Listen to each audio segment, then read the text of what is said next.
Okay. This is case 2461274, the people of the state of Michigan versus D'Artagnan Martez Jones. Mr. Jones is charged with count 1, torture, count 2, unlawful imprisonment, count 3, assault with intent to do great bodily harm less than murder or by strangulation, count 4, controlled substance, delivery, manufacture, cocaine, heroin, or another narcotic 50 to 449 grams. Count 5, controlled substance, delivery, manufacture, cocaine, heroin, or another narcotic 50 to 449 grams. Count 6 and 7, assault with a dangerous weapon, felonious assault. Counts 8 and 9, weapons, firearms, possession by a prohibited person. Count 10, weapons carrying concealed. Count 11, controlled substance, possession of analogs. Count 12, weapons, felony firearms, second offense notice. Count 13, 14, 15, 16, 17, 18, 19, 20, 21, weapons, felony firearms, second offense. Count 22, domestic violence, second offense notice, with the habitual offender fourth offense notice, the mandatory 25-year sentence, set for a probable cause conference appearances. Good morning, Your Honor. Shelley Drain for the people, P number 60249. Good morning, Your Honor. Nancy Castro with NDS, appearing on behalf of Mr. D'Artagnan Jones, P number 80549. State your name, Mr. Jones, your full name. D'Artagnan Martez Jones. Okay. Attorney Castro, do you have discovery? Your Honor, I speak with Ms. Drain regarding discovery. I am in receipt of paper discovery. However, I don't have any of the digital discovery. Ms. Drain indicated that she is going to be sending that over. My understanding is that it is voluminous, so we have agreed to, with Mr. Jones's permission, agreed to set this matter end of January for a preliminary examination, if that is okay with the court. Is the date that Madam Clerk provided to you? Correct. Okay. That works for the court then. Anything else for the record? No, Judge, not at this time. Thank you very much. No, Judge, thank you. Okay, you have a good rest of your day. Mr. Jones, I'll You speak too. with you later. Okay, thank you. All right, sir. I'll stop all the cameras on. Yes.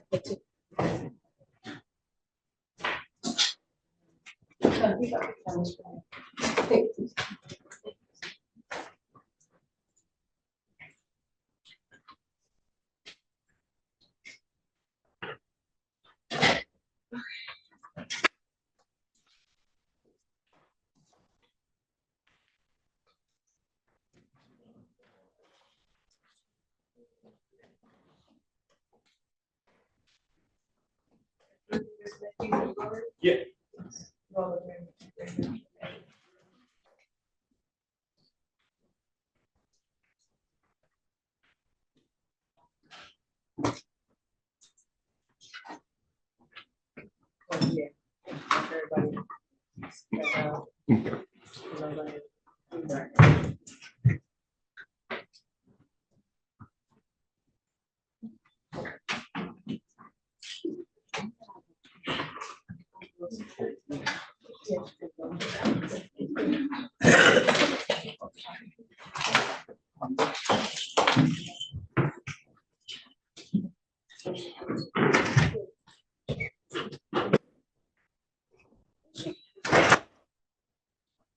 I'll get started.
This is case 2459617, the people of state of Michigan versus Jarvis Butts. Charged with count 1, homicide, murder, first degree, premeditated. Count 2, child sexually abusive activity. Count 3, criminal sexual conduct, second degree, person under 13, defendant 17 years of age or older. The habitual offender court with their status set for exam today. Appearances. Good morning, Your Honor. Tina Ripley on behalf of the people, P83688. And good morning, Your Honor. Matthew Makepeace on behalf of the people, P82796. Good morning, Your Honor. Good morning to your staff. Neighborhood Defender Services by Ken Riggins, P82125 on behalf of Mr. Jarvis Butts. Good morning. Neighborhood Defender Service by Cheryl Quick, P83973, also on behalf of Jarvis Butts with Courtroom, Warren Butler. P88126. And Mr. Butts, state your full name. You can have a seat. Any preliminary matters before we continue testimony? No, Judge, just the continued order of mutual seat collaboration because we are live as well. Okay. If there's anyone on YouTube or watching this live stream or anyone in the courtroom who may testify or is a witness on this case, you must exit the courtroom.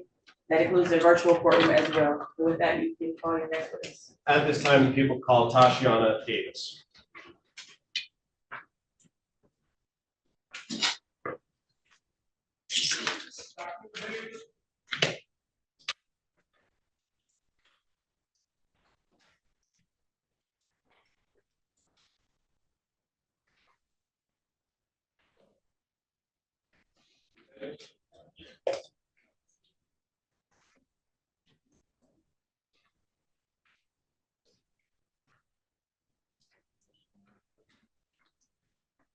With the court reporter your name right here, and then I'll swear you in.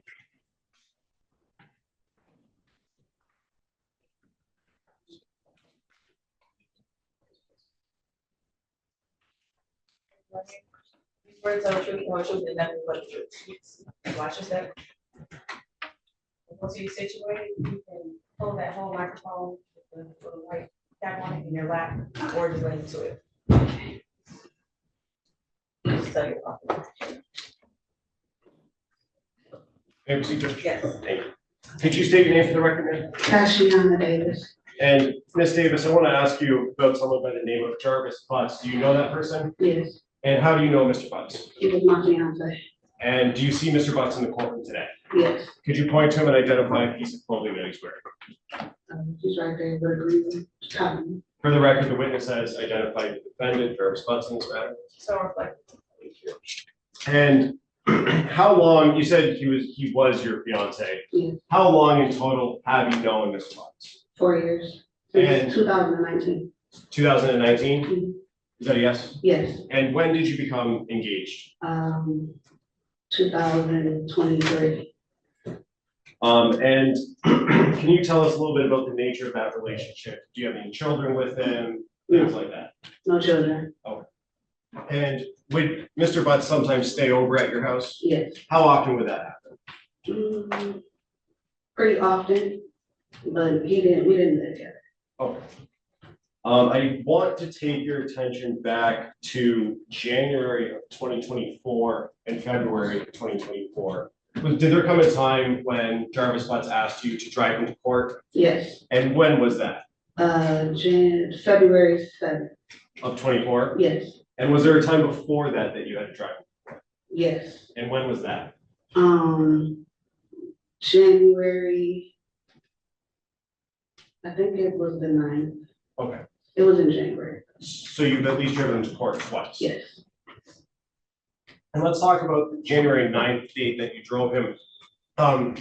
What was the reason he wasn't driving himself? Why were you driving? Because he thought he was gonna have to turn himself in then for another case, and then they rescheduled it. Okay, so on the 9th, he was supposed to turn himself in, but didn't actually end up doing it. Correct. Okay. And then on the 7th, did he ask you to drive him to court again? Yes. And what was the reason that you drove him to court on the 7th? because he was supposed to turn himself in. And did he end up turning himself in on the 7th? Yes, Okay. When you were driving him on the 7th of February 2024, first, what kind of car do you drive? 2005 Suburban, And what color is it? 10, And when you were driving him to court, who else was with you, if anyone? nobody, Just you and Mr. Butts? yes, And when you were driving to court, did you ask him about his cell phone? yes. What did you ask him? I said, where's your phone? And what was his response when you asked him that question? He left it at home.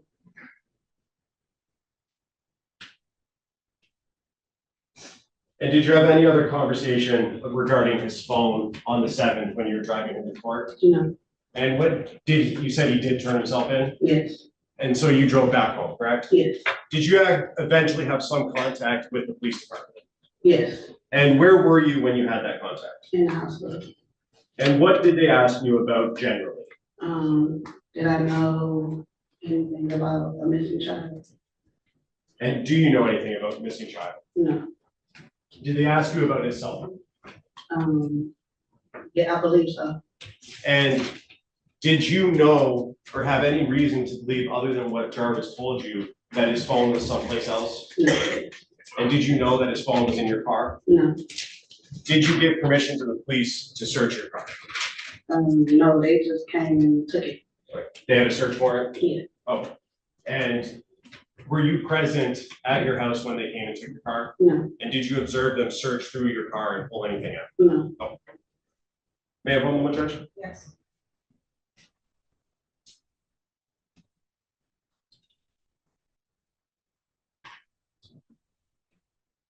And you said you knew Jarvis Butts for 4 years, yes, and would you communicate with him via cell phone? yes. And do you know the last 4 digits of his phone number, if you remember?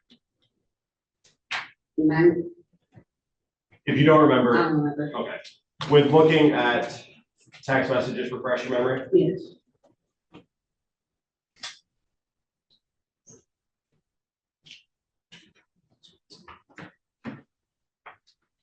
May I approach, Judge? You just looked at the phone numbers on, the first one, and does that refresh your memory? yes, And what were the last 4 digits of Jarvis Butts' phone number? 8719.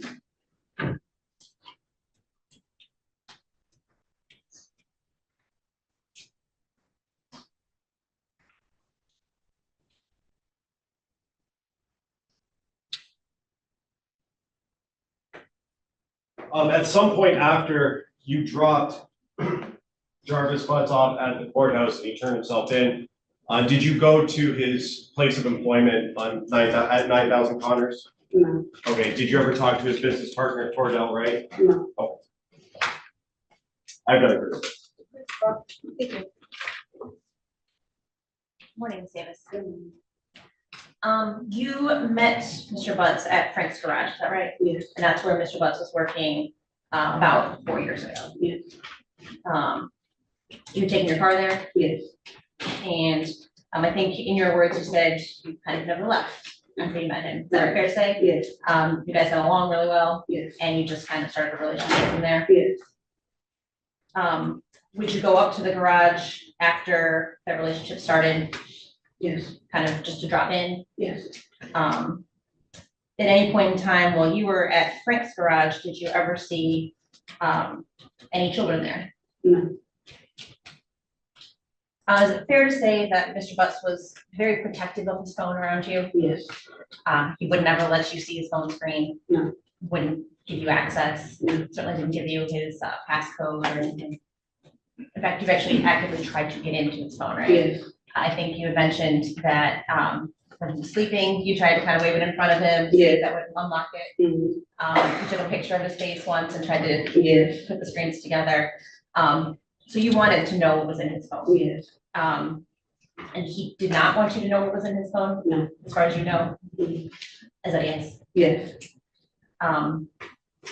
Did you ever talk to him about why he was so secretive with his phone? yes, And, does it have something to do with the fact that he's seeing other ladies? yes, And you suspected that at the time, Yes, and so that's why you were looking for proof? correct. Okay.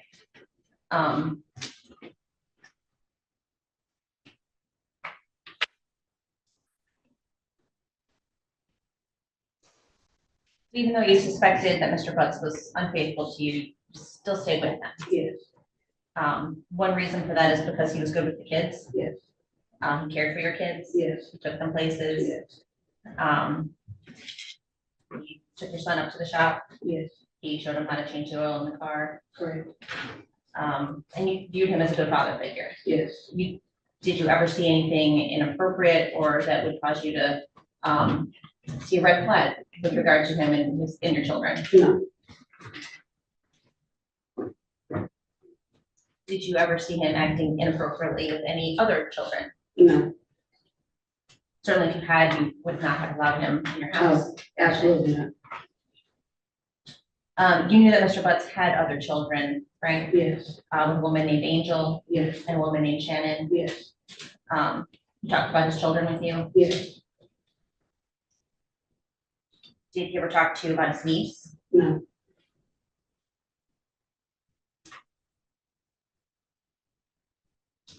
About how often would Mr. Butts stay with you on any given week? maybe like twice, Were they like the same days or was it random? random. About what time would he come over? After his work hours, after like 6 o'clock. Okay, so you think he would come kind of straight from work? No, he would probably do something else and then be there later on in the night. Okay, so closer to like 9, 10? Yes, Okay. Would he stay the night with you? to about 2 o'clock in the morning, 3, then he would leave. Okay. Do you know how he would get to your home? A couple of times he was in a white truck, a white Cadillac truck. Sometime I think he would walk. If he was coming straight from the shop, he would walk. Or if he had my truck, that's how we get back and forth. And that's the Suburban. Yes, Did you know Mr. Butts to ever have his own vehicle? yes, he had a white, Chrysler truck, van, like, Okay. And when did you know him to drive that? like maybe the first 2 years we were together. Okay. Now, when Mr. Butts would come visit you, would he park in your driveway? Yes, Would he spend weekends with you also? yes, What's it?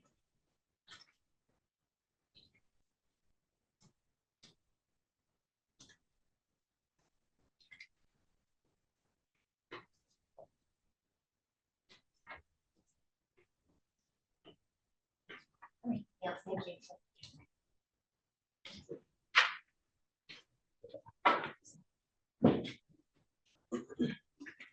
Ms. Davis, I just have a couple more questions for you. Ms. Quick asked you about Mr. Butts being secretive with his phone. Can you tell me about a time that you had a conversation with him about him being secretive or something like that? he would never really say anything. He talked in circles. So if you try to ask him a question, it's just always, and you can never get a straight answer out of him. But fair enough, you had multiple conversations about his phone and your access to it, I guess, or Yes, or lack thereof. yes, And Ms. Quick also asked you about Mr. Butts staying over the night, or staying the night at your house. You said that he would leave around 2 a.m. mhm, Is that a yes? yes, Do you know where he would go when he would leave? no, Did he ever tell you where he was going? home, Did you know where he himself called home? yes, Where was that at? Wilshire,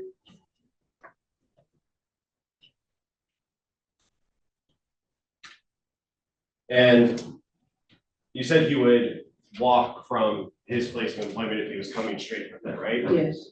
How far from that, Um, on Connors, the auto shop on Connors, do you live? How far of a walk? No, that was when he was on Warren, Warren and Neff, yes, how far of a walk from that location? like 4 blocks. And did you ever see him drive but not park in your driveway or in front of your house? Can you tell me a little bit about that? He parked around the corner and he would walk to my house. And do you When he know, was in the white Cadillac truck. You said Cadillac? Yes. Was that an Escalade? If you know. I don't know. And do you know the reason why he would park around the corner? I don't know. I asked and he was just like, I didn't drive. But then would you see his truck? I was in the truck. Maybe one more. Yes.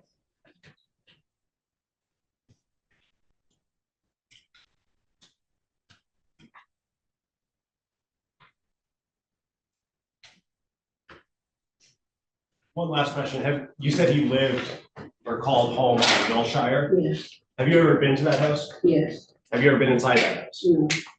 No, you've never been.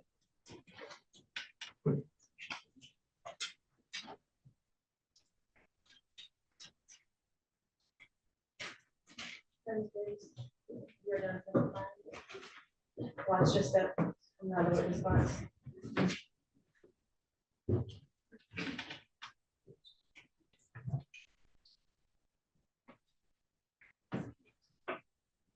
Give me one more. Yes.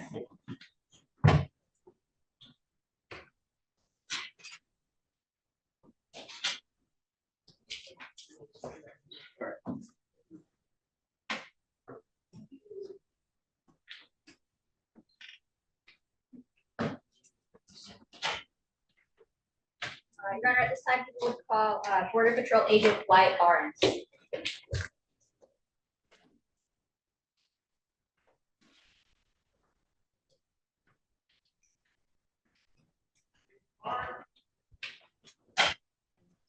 I'm under a permission to share my screen. Yeah. Okay.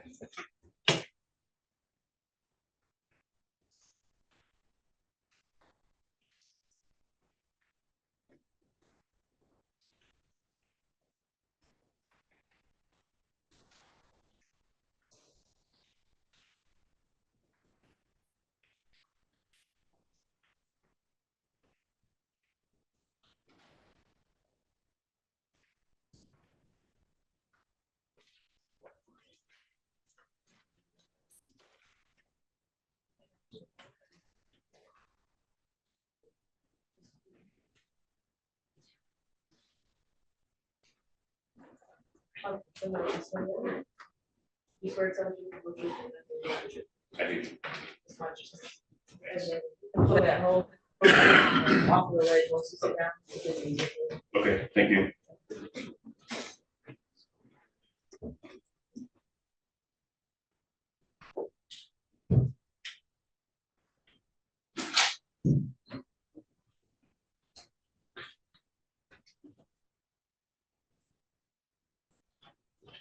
Are you ready? Oh. Good morning, could you please state your name for the record? Name's Wyatt Barnes. And how are you employed? I work for the United States Court. And how long have you been employed by the U.S. Border Patrol? 14 years and change.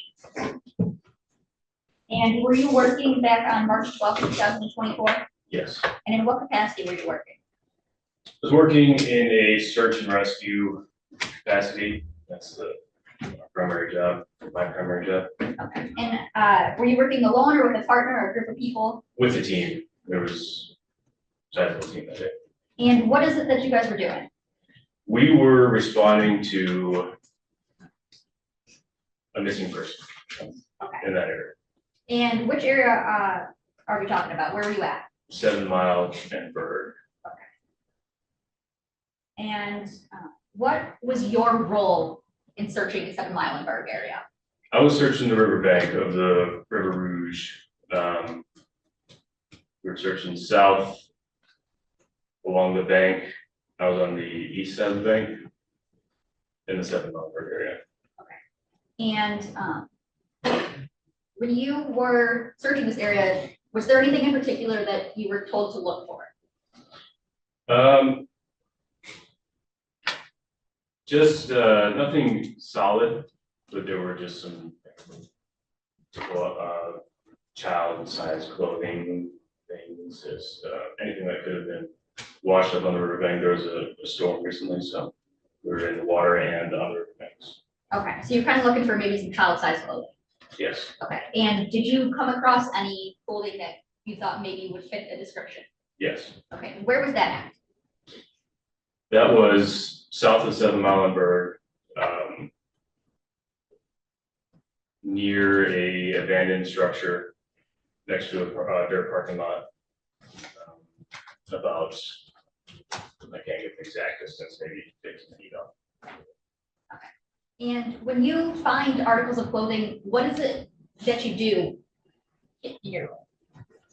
So there's a lot of stuff that might be washed up. So first thing I'm gonna do is I'm gonna age it and make sure that it is something that could possibly be related. And then I'm gonna just immediately report a picture to the incident command so that they can send people to properly inspect it. Okay, and when you say age, what do you mean by aging? Just to make sure that it hasn't obviously been in the brush for years, or it's not some garbage that washed up. So And in this search in particular, what was kind of the time frame that you were supposed to be like using to age? recent, not like within a month or two. Okay. So it would still look, And so when you find items, you said that you age them and then you kind of report them to incident command.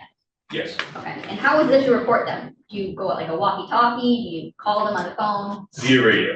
Okay. Yeah, via radio, and then there's usually some type of a chat that I wasn't communicating directly on the chat, I just kind of forwarded the photos to a supervisor who then gave the photos to the incident commander. And they would give you those out to the detectives. And what is it that you found in this case? I found I don't know if this is the right term for it, but a onesie. It was mostly balled up in the brush with the shoe inside of it. And so I pulled I didn't know it was clothing at the time, but I pulled it out of the brush, just to kind of open it up and see what it was. And then once I saw that it was clothing with the shoe inside, I just reported it to this. Okay, and when you're touching these items, are you wearing gloves? Yes.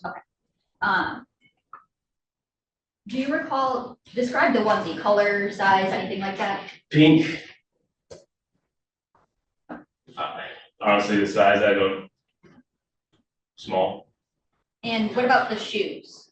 Or Shoe, shoes? Shoe that you it was a found. small Nike shoe. Okay. And Sorry. it was inside the onesie, which was inside out.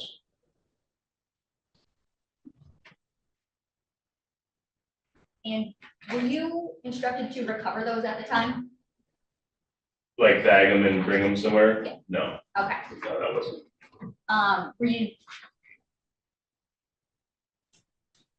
How do you, I guess, convey to someone where at these items are? GPS coordinates. Okay, and did you author like a paragraph report in this case? Yes, Okay, and did you include coordinates in that report? yes, and they were incorrect in my report. I just went over it yesterday. I do have the correct coordinates if you guys want those. Okay, yes, could you please provide us with the correct coordinates?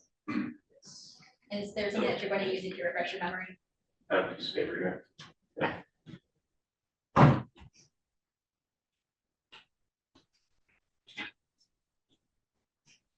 So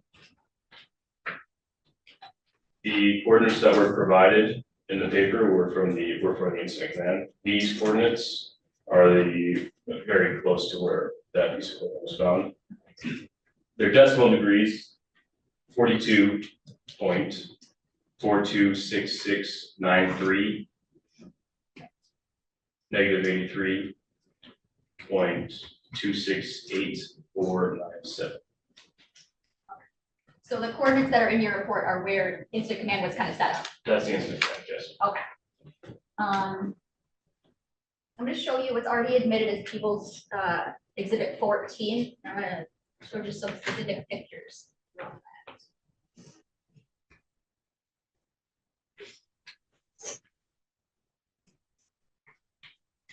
Looking at picture 63 here.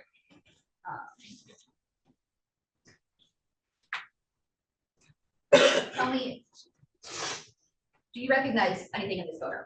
Yes, What is it that you recognize? the pink article of clothing and shoe.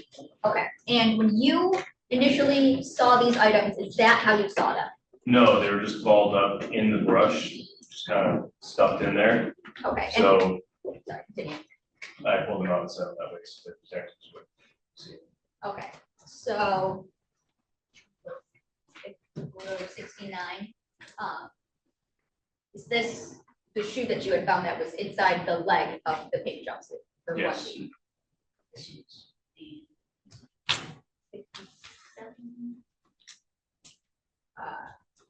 Is this Yep. a photo of them just from the behind? Yes, Okay, and you were the one who kind of took them apart and placed them separately like that? I did, Okay. yes. And did you do anything else as it relates to this case? No. Nothing further. Sorry, 1 minute.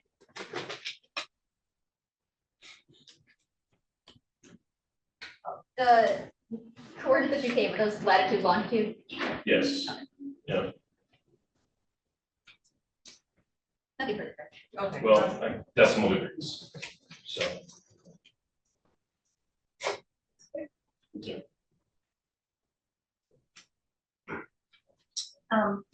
Agent Barnes, you said that you were taking part in a search, of the area of 7 Mile and Bird. Was that, how large of an area was it?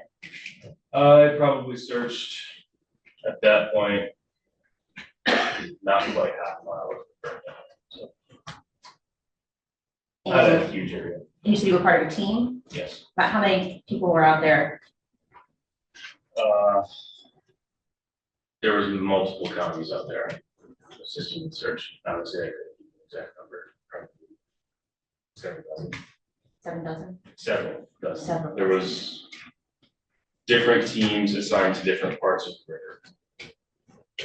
So different people were assigned to, or different teams were assigned to one like half-mile location, another half-mile location, or coordinates, I guess? Yes, even smaller than that, smaller section, yeah, just to keep that fresh. And was it like a coordinated effort then to kind of sweep this area? Yes, So you're just walking like in a straight line, or for the most part. can you describe kind of how that looks? Yeah, so in the river, I'll go from the river to the banks. So in the river, you have different teams wearing dry suits, using technology, looking for anything that resembles a body, and then sticks to kind of push stuff, search the log jams.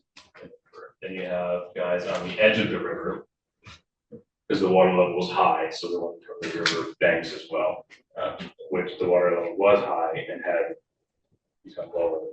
Then you have teams on the banks and then teams kind of doing an S pattern along the river edge to make sure they cover as much ground as possible. Thank you.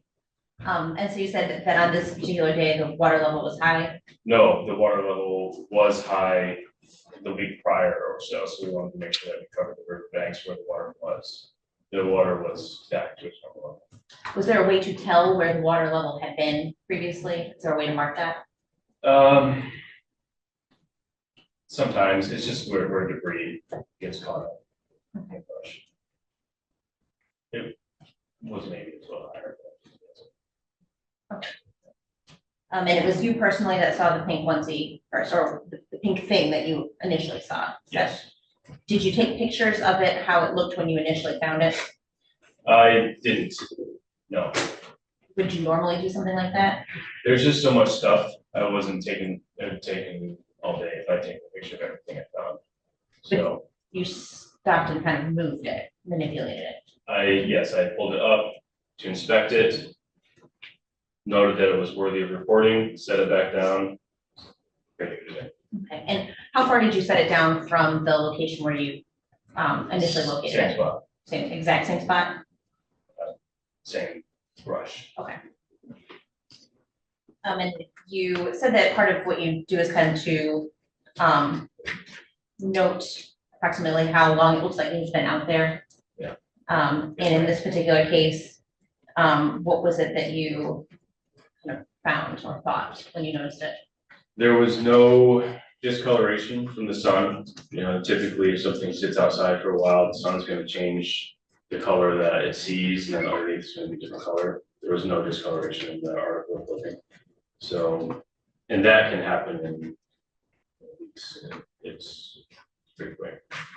Depending on how much sun it is. There was no evidence of animals getting in it. There was no significant dirt. It's just, it looked very fresh. Did you find or see any other clothing other than the shoe in that area? Very old clothing, years old. Like what, for example? Maybe just old coats, but it was nothing pertinent. Things that were Many under old layers coats? of lots. Yeah, I mean, it was very much debris. In that Under- general area, in that half-mile area that you were scanning? Yes.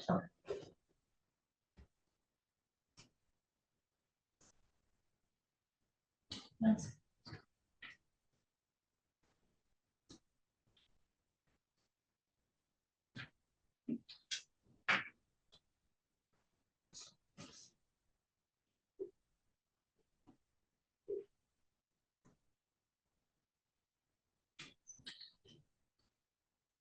No, thank you.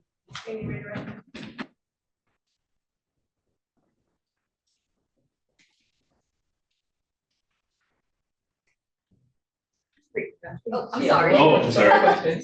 Sorry.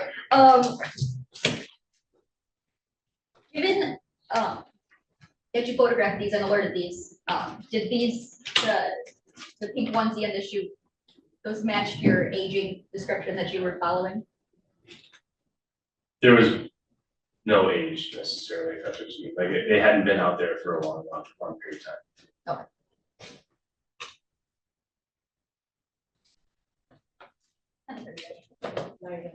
Thank you.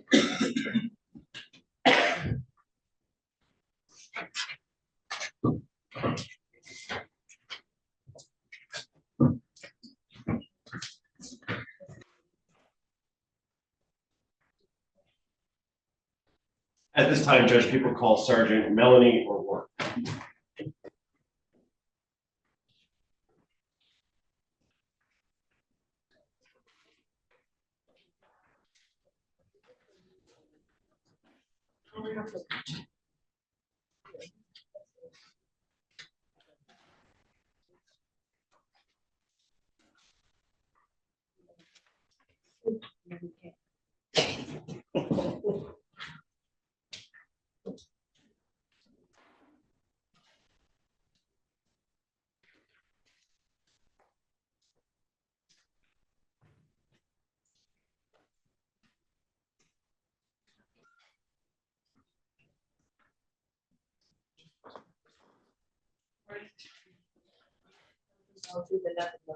Yes.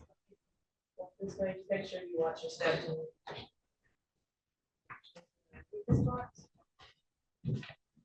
And also, you can pull that microphone off the ledge if it's easier for you, or just bring it to me. May I proceed, Judge? Yes. Did you state your name for the record? Sergeant Melanie O'Rourke, What do you do for a living, Sergeant? Sergeant with the police department, Which police department? Detroit Police Department, How long have you been with the Detroit Police Department? approximately 11 years. And are you currently assigned to a specific precinct or unit within the Detroit Police Department? Yes, I work at major crimes, Okay, and what sort of crimes do you investigate at major crimes? generally homicides, And how long have you had that role, or have you been in major crimes? I believe since 2016. And do you do any specific role within major crimes that requires a little bit of training and education? Yes, And what is that? I do forensic analysis of cellular call detail records and tower mapping.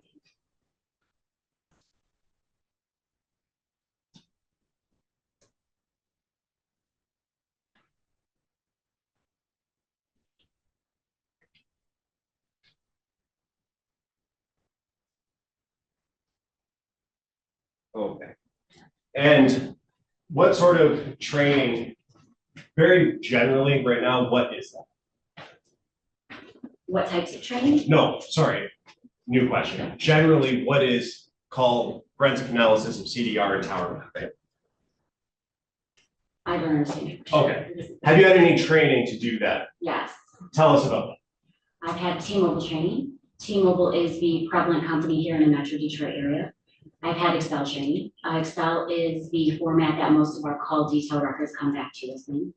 I've had cell phone use and drug trafficking trainings, Penlink training. Penlink is the program that the Detroit Police Department utilizes. It basically puts the records in a readable format.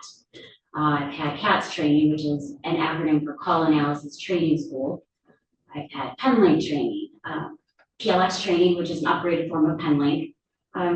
Approximately around 450 hours of specialized training in cellular analysis. Okay, and that 450 hours in that training, does that allow you to utilize that to generate what you said earlier, tower maps based on your analysis of call detail records? Yes, Okay, and what are call detail records? historical records. And does that allow you to place certain things based on cell towers on maps to give an approximate location of a particular phone number that's associated with the phone? Yes, And have you testified as an expert before in this field? yes, And how many times have you done it? over 35 times. And has that been in Wayne County? Yes, And have you testified in 36 districts? 36 and very those, yes.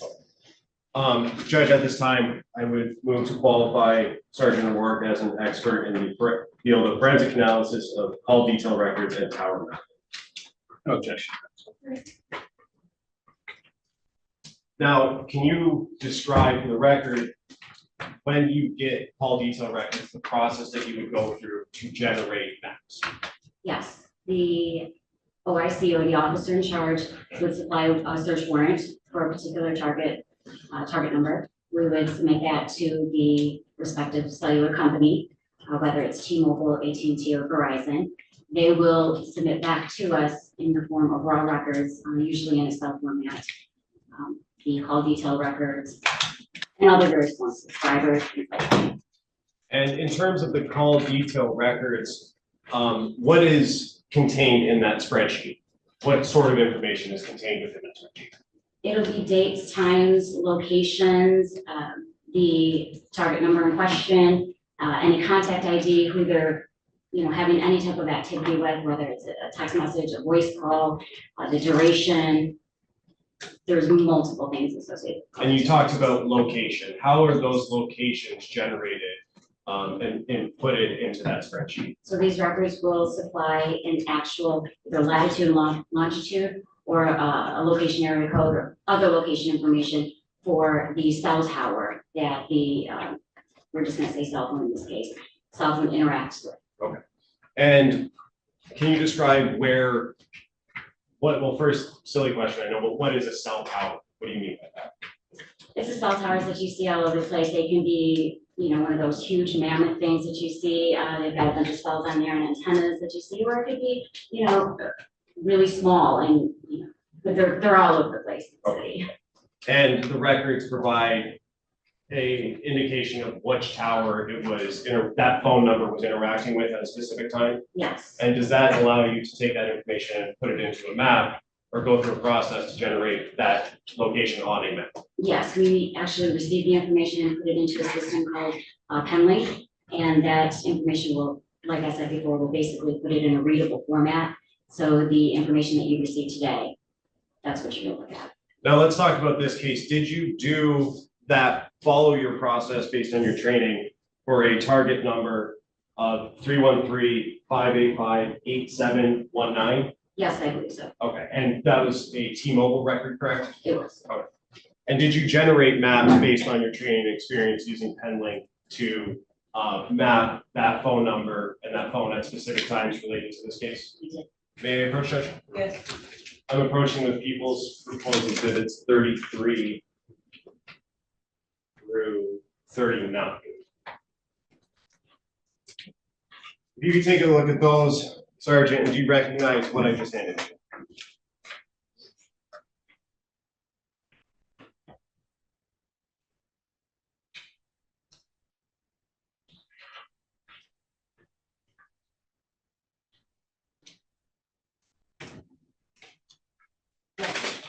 And are those maps that you generated for that target number ending in 8719? Yes. At this time, I would move to admit people's proposed 33 through 39. Any objection? No, No objection. we admit people's exhibits 33 through 39. Thank you, Judge. And permission to publish. Yes.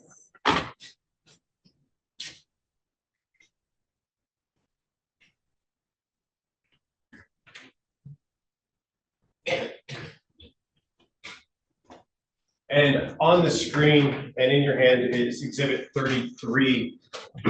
First, I want to talk about what's at the top, very top of this, and what information goes there. The first row is going to have what's going to be on our calls report, a condensed version. There's going to be a lot more in the actual calls report, but this is the information that exhibits what's in the map down below. So for row 1, which we only have one row in this instance, we're going to have the target device, which is the phone number, and the date, time that was requested. So in this case, it's going to be January 9th of 2024. And the time, which is in UTC time or military time, it's going to be 16:09 or 4:09 p.m. And then the duration, how long the activity lasted. You have a start lag and said that's actually your location information. And then the call type, in this case, it was a voice call. Call status, whether it was completed or not completed. The direction, incoming or outgoing. Did he make the phone call or did somebody call him? And then you have the contact ID, which is who the device was contacting or interacting with. Okay, and that would have been the phone number that it was, that in this case, that an outgoing call was placed to. Yes. All right, so let's back up to the date, January 9th, 2024 that's what it says on exhibit 33, correct? Yes. Okay. How do you know to do that date in particular for this case? So for all of these maps, this was requested by the officer in charge. That information is supplied to you? Yes. Okay, do you know the details of other parts of this investigation, or are you just taking the information the OIC gives you? I know the general information, but this is, they asked for a specific date and time, and this is what we based on. Okay, and then moving over to the next row for time, it says 16:09 and 24 seconds, correct? That's, yes. So that's my next question. You said that that's in UTC time. Can you describe or tell us what UTC time is? No, this time that you have here is in our time, Eastern Standard Time. UTC time is Universal Time Coordinated, and that's going to have, that's like on the world clock. So you're going to have a -4 or a -5. So all records come back to us in Universal Time Coordinated, and then we turn around and put it in our time so that you can read it and know that what time it happened here. Oh, and so just to be clear, the 16:09 or 4:09 p.m. is what time it was in Detroit, where this phone was at 4:09 on January 9th. Yes. Okay. And that's a conversion that you have to do based on whether it's -4 or -5. Yes. What does that depend on, -4 or -5? It's the UTC time, Universal Time Coordinated. So it's on the world clock. So our Eastern Standard Time will change, fall back or spring forward based on the summer and the winter. And so during the summertime, it's going to be -4 from UTC time. And then during the winter time, it's going to be -5. So we just put it in so that the time that you have here is Eastern Standard Time. Okay. And then the two rows over, one next to duration, start, lag/CID. Can you tell us a little bit more about what that information means and why it's important? So that's going to be your location information. Your lag is location area code, and then the SID or CID is your cell ID. Okay. And that is what allows you to generate, or part of what allows you to generate the map that we see below? Yes. Okay. So let's talk about the map that we see below. First, you have those two lines going down in almost a incomplete triangle. Can you tell us what we're looking at there and what's in the middle? Yes. So the middle part, you're actually looking at a V, and it's going to be about a mile long. Here in the Metro Detroit area, the cell coverage that you're looking at for any particular tower is usually about a mile. So that V is a representation of the intended area coverage of the cell phone. Okay. And then there's a little pie chart in the middle in a little shade. Can you tell us what that is? Yes, that is the intended area. Okay, so that's the mile that you were talking about. Yes, And then you have a blue dot located to just above the top line there. Can you tell us what that is indicating? that blue dot indicates 9,000 Connor, and that was requested to be placed on the map at this particular date and time. And so what essentially is your conclusion about this map that we're looking at here? What does all of this mean? In this particular date and time, so January 9th at around 4:09 PM, the target device that we're looking at ending in 8719 is consistent with being in the area of the 9,000 Connor. And how precise is this location? I mean, you say in the area, there's no specific spot that you can say this was at this address. How precise can you get with this? So we can only tell you what the address and location of the cell tower and their intended coverage. They actually give you that. So you're working with radio frequencies. So it's not going to be an exact V that you see here. You're going to be working with radio waves. So it can be a little bit outside of the V or a little bit inside of the V, but basically this is just to demonstrate, you know, the intended area coverage of the cell phone company. Oh. Going now to exhibit 34, which is on the screen. First, is this the same information that we saw in exhibit 33 across the top of the map in exhibit 34? Yes. Okay. And you have 4 rows here instead of 1. Why do you have 4 rows instead of 1 in this map? In this instance, the officer in charge requested to see a travel duration. So during the time between, I have 1838 and 1922, there are actually others in between, which you can actually see in the raw record. But to put that many records that happened in between is a lot. So basically we are showing the travel from the blue dot indicates 9,000 Connor, and then the black dot indicates Ypsilanti. And they wanted to depict the travel from 9,000 Connor down to Ypsilanti during this time period. And the first time period that you have for row number 1 is 1838 and 16 seconds. Yes, So that would be 6:38 p.m. yes. Okay. And is there a corresponding number on the map that relates to each row? Yes, on row, you can actually see the row column. So number 1 is going to coincide with number 1, which is just leaving the 9,000 Connor area. And then you see on row number 2, it's depicted on the map as number 2. And it's traveling down 94 west. And then number 3 coincides with line number 3, and then 4 and so on. Okay. And so your conclusion, correct me if I'm wrong, would be that for number 4, at around 19:22 and 33 seconds, that phone was in the area of Ypsilanti. Just west of it. Just west of it. I believe there's a little town there, but yes. And 1923, that would be 7:22 p.m. Correct. Going to exhibit 35.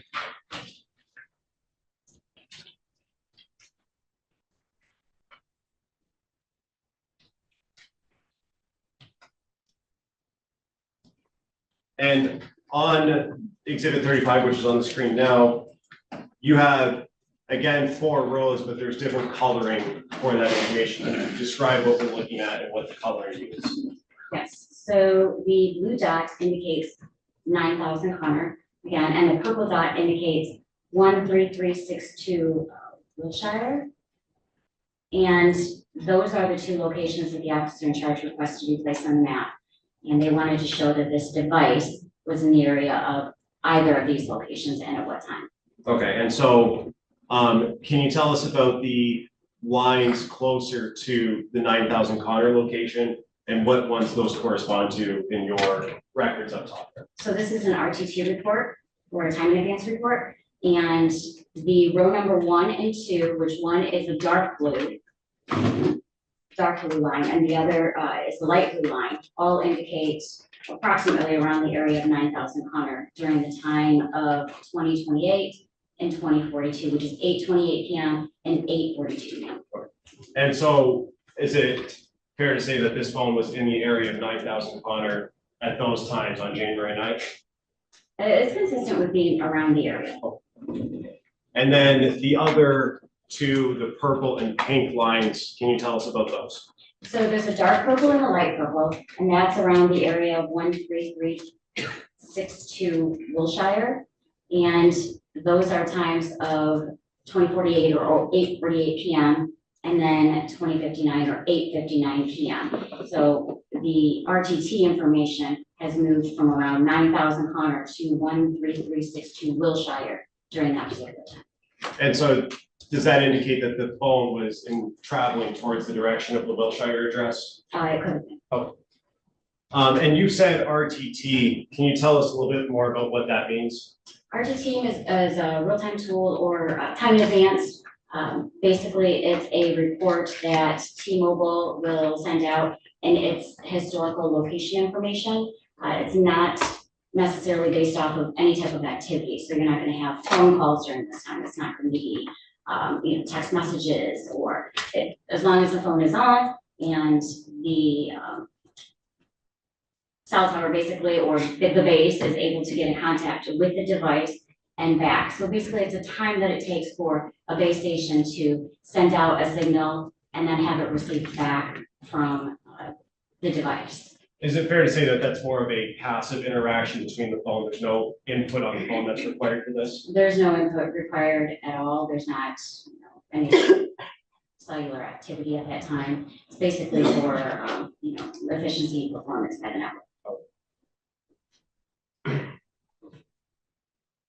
Going to exhibit 36 now, which is on the screen. On that first page, you have 8 lines. Can you tell us the reason you have 8 lines and what they're indicating there?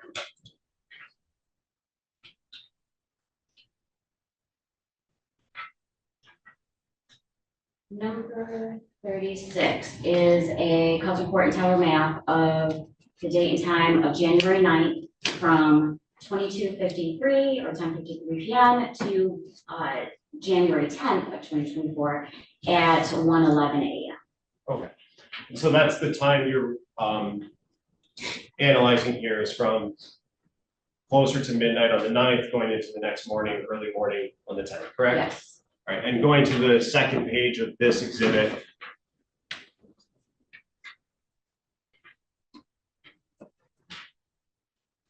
Can you tell us what we're looking at in this map on the second page of exhibit 36? In this map, we're looking at rows 1, 2, and 3. So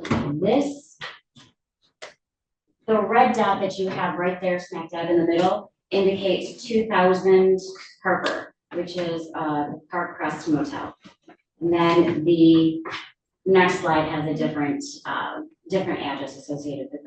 But what we're looking at right here is the 2000 Harper Park Crest Motel. And is that in Harper Woods? If you know. That I don't. Oh. That highway that it's just off of, that's 94 highway, correct? Yes. Oh. And the 2 towers or the 2 lines that you have here, does that indicate the phone was interacting with those towers at the times in rows 1, 2, and 3? Yes, you see the dark blue tower on the south side facing north.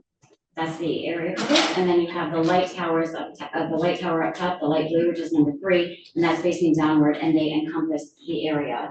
They overlap the area of Park Crest Motel. Okay. And the phone was interacting with both those towers at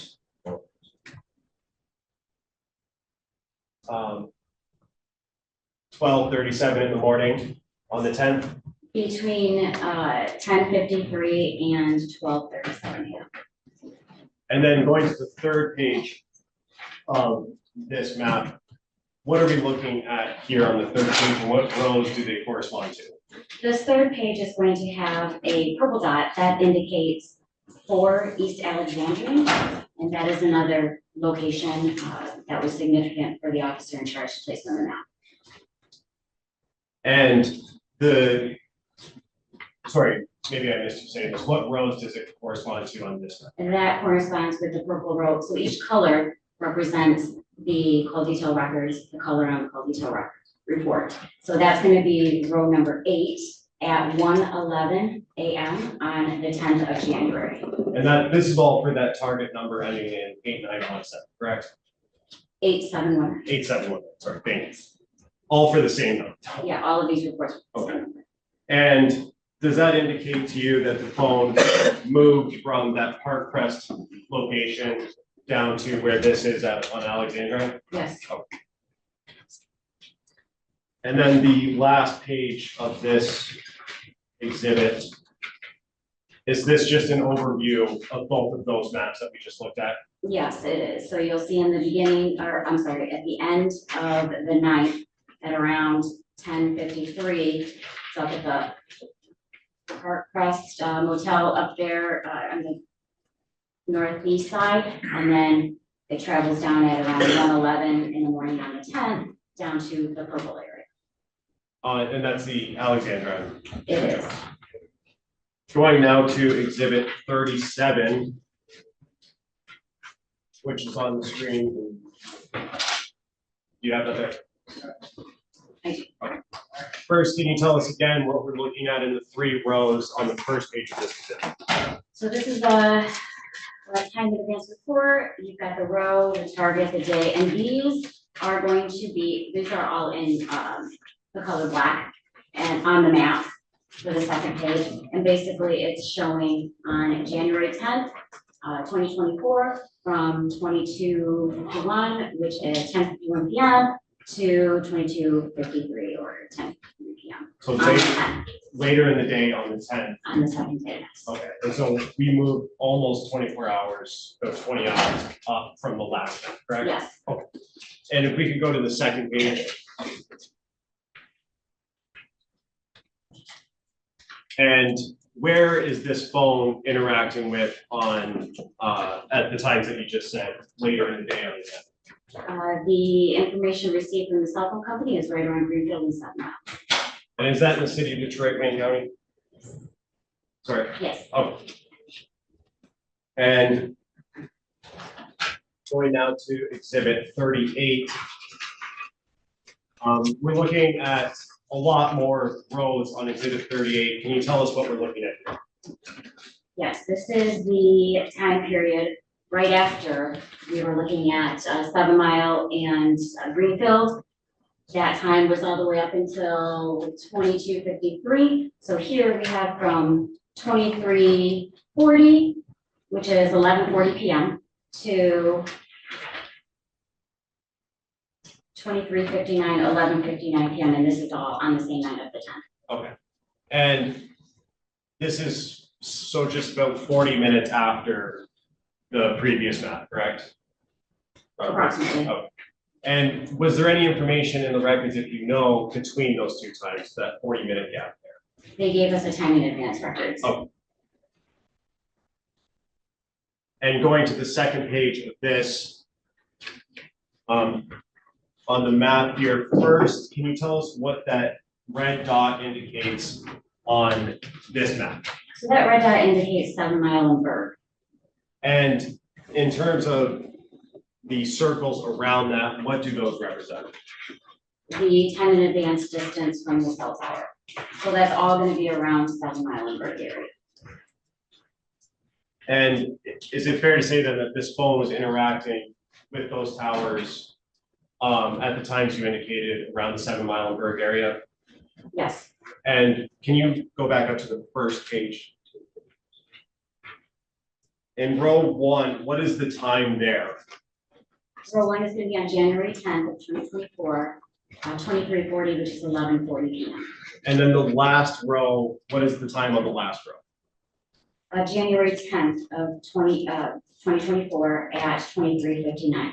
And that was just because the officer had asked for just that day. It actually indicates that it stays there for a little bit more in the morning. Okay, how much more in the morning did you go? We actually have it on the next exhibit. Oh, perfect. And so that phone on this exhibit was there from 11:40 to, at the very least, midnight almost on the 10th, correct? The time advance records, yes. And again, this is time in advance, this is the passive interaction, no input from the phone or the user, right? Yes, no calls, no text, no nothing. This is just the signals that the base station is getting to the device. And going to exhibit 39. And can you tell us what we're looking at on the first page of 39? So this is going to be essentially a combination of the last two exhibits that we just saw. So this is going to be from January 10th of 2024 at 9:49 p.m. or 21:49 to January 11th of 2024, the next day or the next morning at 1:34 a.m. Okay.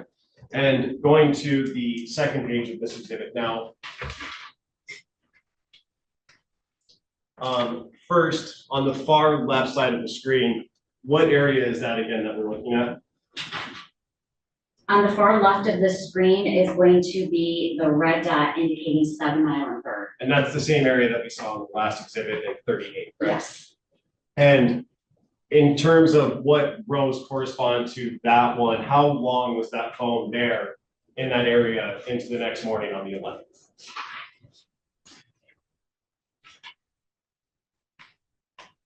You have, let me see. Okay, so starting with row 1, it's down in the purple area, bottom right-hand screen. You see that the purple dot indicates 4 East Alexandria, which we looked at a map from earlier. And then it goes to the, it's actually still there around the area of 4 Alexandria, which is the purple on line 2. Then you see it start to traveling up to number 3, which is in the light blue area, which is in the middle one, just above the dark red. And then you see it show to the dark blue after the light blue, which is going to be still traveling north. And then that 7 Mile in Greenfield, which is that blue dot, and then going over to the 7 Mile over. And the 7 Mile in Greenfield, we looked at that one, I believe it was We did. 36. Yes. And so where does the phone end up and at what time is the last entry for the 7 Mile and Bird area? So the 7 Mile and Bird area is at 134.13, number 8. And then you see that big kind of curved line, that's actually going to be line number 9. And that's when he's, I'm sorry, the device is essentially, moving away from the location. And so that phone then was there from, in that area of 7 Mile and Bird from about 12:40 to 1:34. 12:40. Sorry, 11:40. 11, yeah. Yes, 11:40 p.m. to around 1:34 a.m. on the 11th. And on the 11th at 1:34 a.m. it starts to move away, which is row number 9 on the first station. Yes. Oh.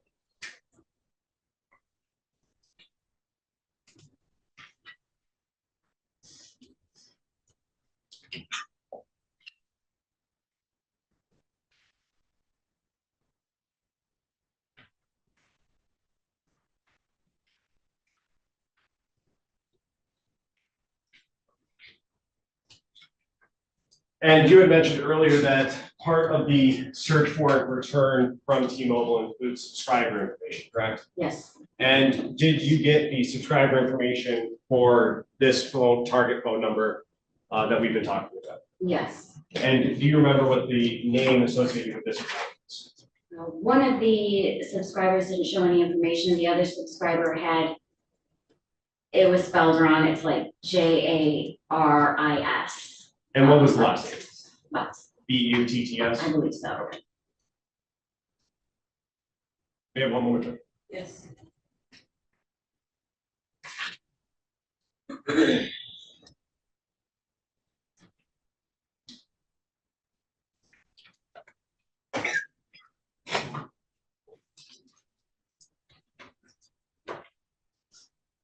Can you go back to the exhibit that we were talking about for the Park Crest Motel? Yes.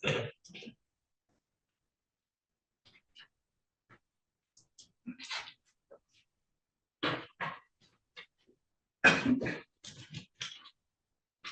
believe that's exhibit 36, correct? And what's the address for the Park Crest Motel that's listed on there? 20,000 per person. Okay.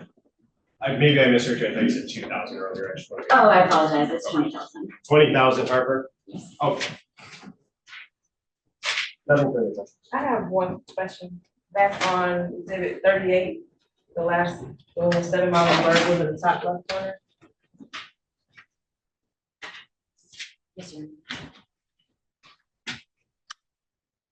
I guess this one works, this one is up. It's 38. This is 38? It's even 39. Yes. 39. So there's an image of a house in the bottom right in purple. You have blue, it's a car. The left is 7 Mile Bird is shoes. What does that indicate? Or footprints? I believe there was possibly some evidence there. Okay, I didn't know what the different images. No. Thank you. I don't know if you have questions based off of that. No, I don't. Let's, yeah, well.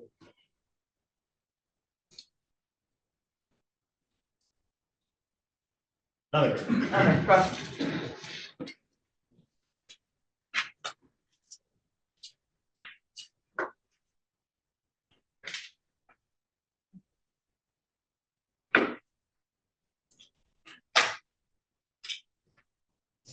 Good morning, Sergeant Ward. Good morning.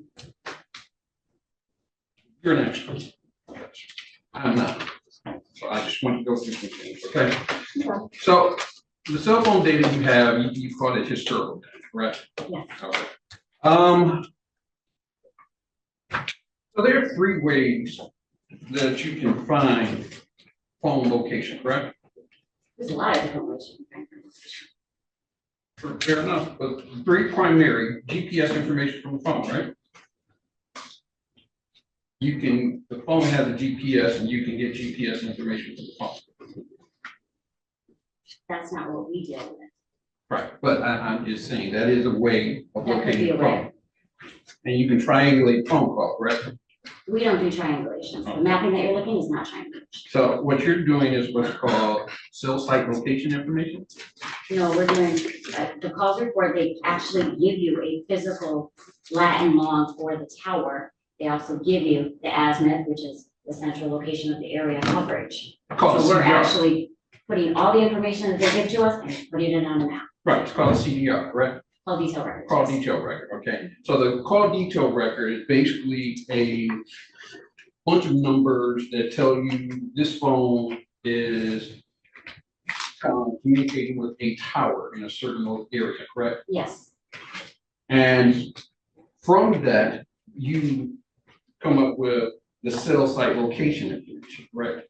no, they give you the cell site location information. That's the Latin long of the cell tower. They give you that. Who gives you that? The cell phone company, that's the call detail record. Okay.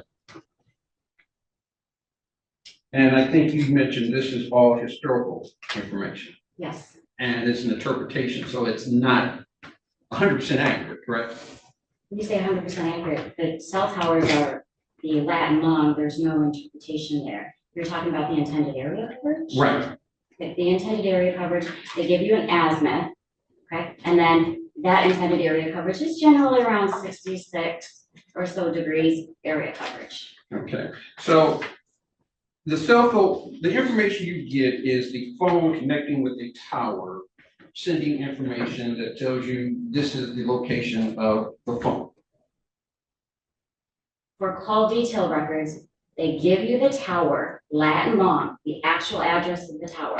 They also supply the intended area coverage, which is the beam width of how, how far or how big the intended area coverage is, along with the azimuth, which is why we do it in the shape of a V. So they're giving you the V shaped and the azimuth, like smack dab in the middle. So they're telling us that's the intended area That coverage. is the intended area.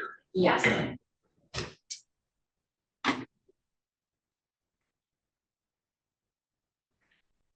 And Sergeant, it's true that the cell phone is going to get a signal from the tower that it gets the strongest signal from, right? Generally speaking, yes. That doesn't necessarily mean it's the closest, correct? No, it doesn't have to be the closest. Okay, and there are factors that will affect which tower or what sends out the strongest signal, correct? Yes, there could be factors. Okay. Things like the distance from the tower, obviously. The height of the tower, would that affect it?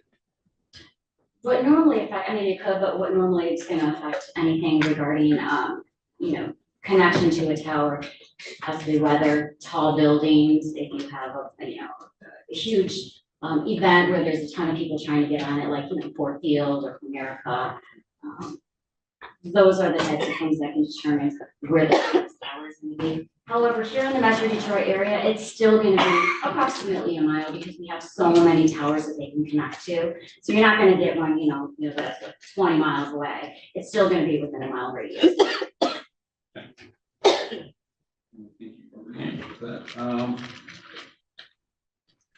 Now, is it also true that the tower isn't actually owned by the cell phone company?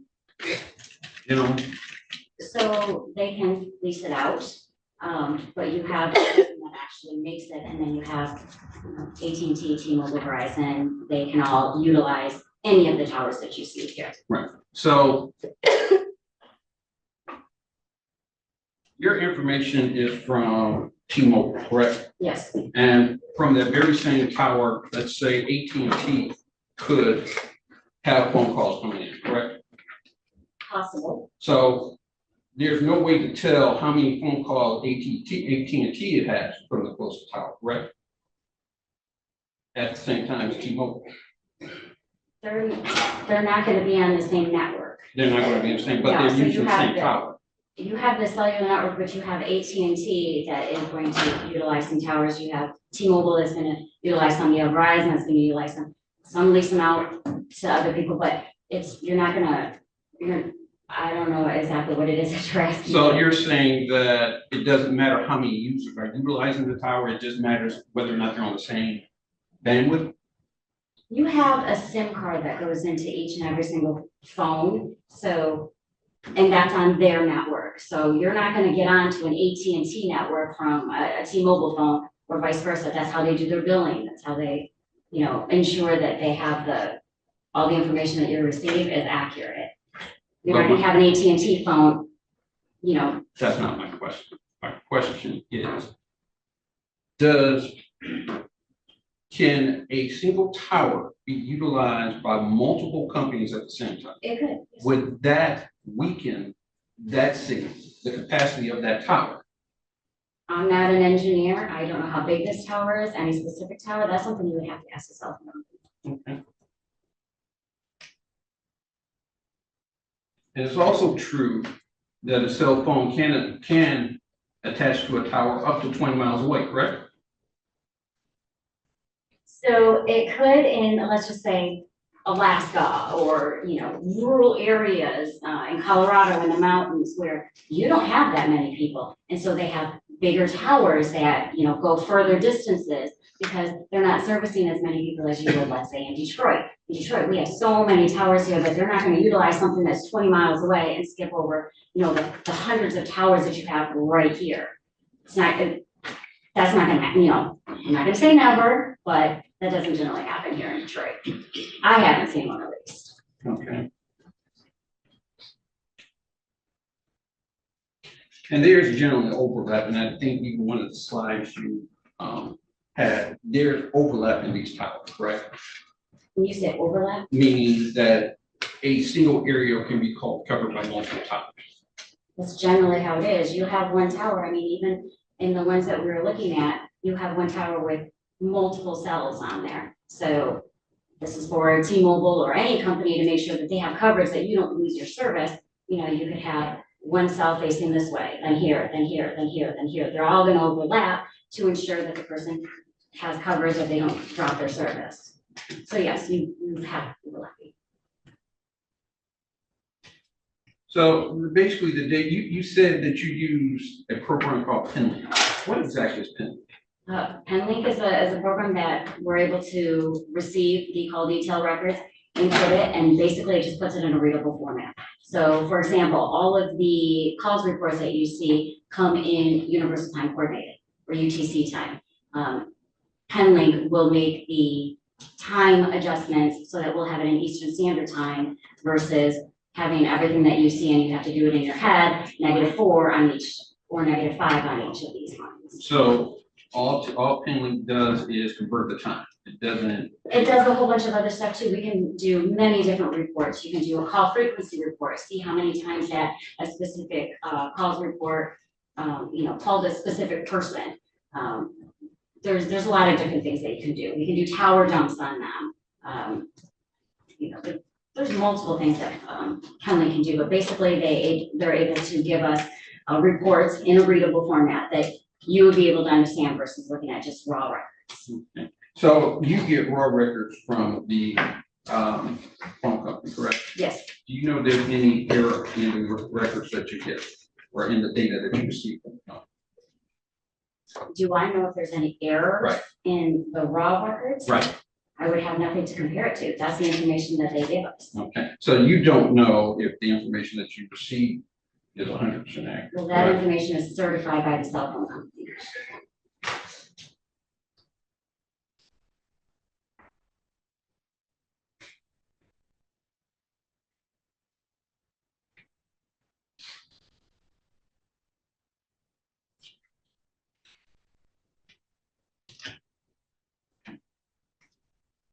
So we're in the Detroit area, and this is just, we're in the Detroit area, right? We're across the border from Canada, right? Yes, Have you ever gotten a message from Detroit that says you are roaming in Canada? yes, Okay, but you're not in Canada, right?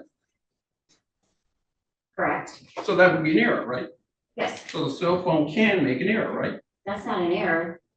They ask you if you want to utilize those towers and they charge you for it. You either say yes or no. And if you connect to them, you're being charged for that. And they notify you in call detail records when you're out of utilizing international, or Canadian towers. Okay.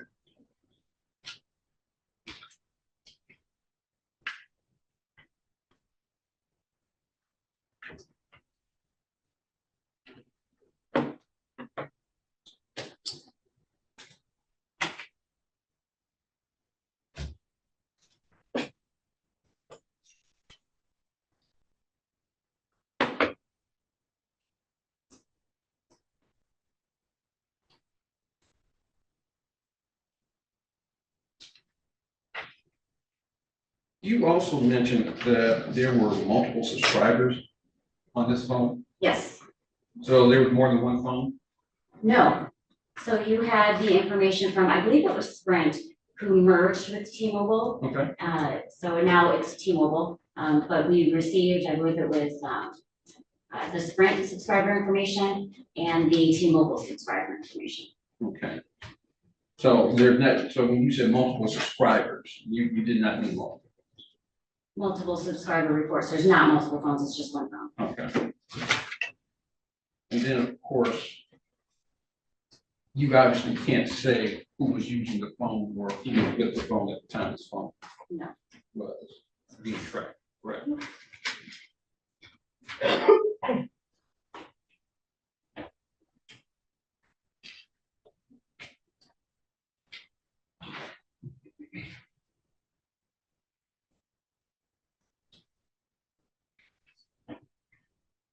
Yeah, I know.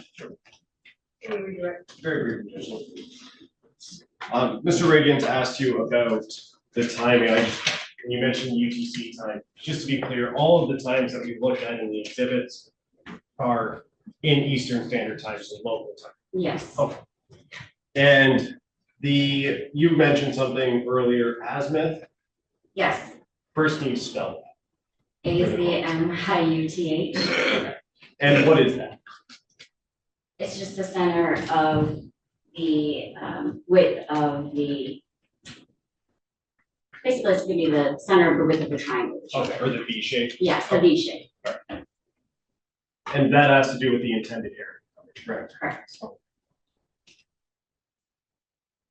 And you said that, well, Mr. Riggins asked you about connecting to a tower 20 miles away. Remember that question? Yes, You said you had never seen that in Detroit, correct? not in Detroit. How many times have you done this analysis? How many times have you put these maps together for different cases? since 2016. And is that like in the thousands then, or less than that, Oh, yes. more than 1,000? Oh, yes. Oh. And that's all been for the Detroit area or Metro Detroit area? For the Yes. most part? The Metro Detroit area, yes.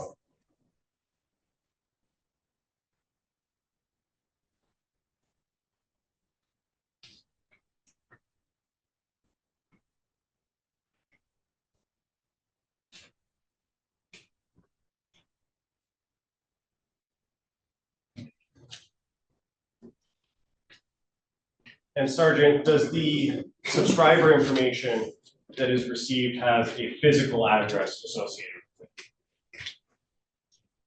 That I don't know, you would have to actually look at the subscriber information. Okay, with that refresh your memory, as in Yeah. this case, may I approach Judge? Yes.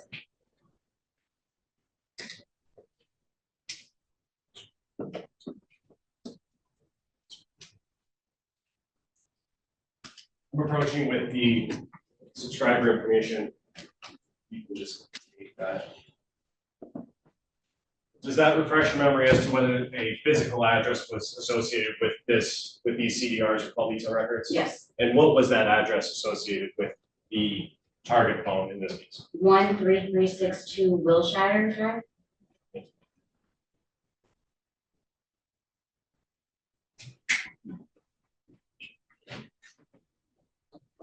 I have another question.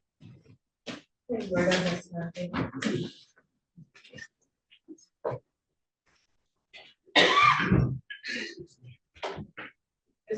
you doing the next one?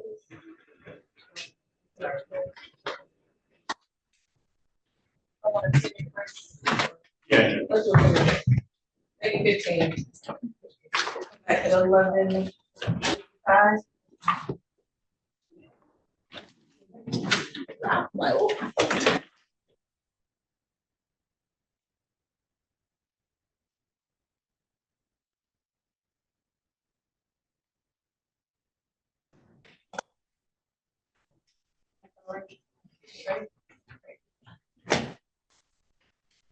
Okay, we are back on the record. This is case 2459617, the people of state of Michigan versus Jarvis Butts. Appearances. Good morning, Your Honor. Good afternoon, Matt Mason on behalf of the people. Good afternoon, Your Honor. Tina Ripley on behalf of the people, P83688. And good afternoon, Your Honor. Good afternoon to your staff. Neighborhood Defender Services by Ken Riggins, 82125 on behalf of Jarvis Butts. Good afternoon, Your Honor. Neighborhood Defender Service by Cheryl Quick, P83973, also on behalf of Mr. Butts and with co-counsel Lauren Butler. P number 88126. Thank you, Ms. Butts. State your name again, please. Okay, have a seat. Mr. Bates, before we require next witness, just a question about how many witnesses we intend on calling today. Today, Judge, we have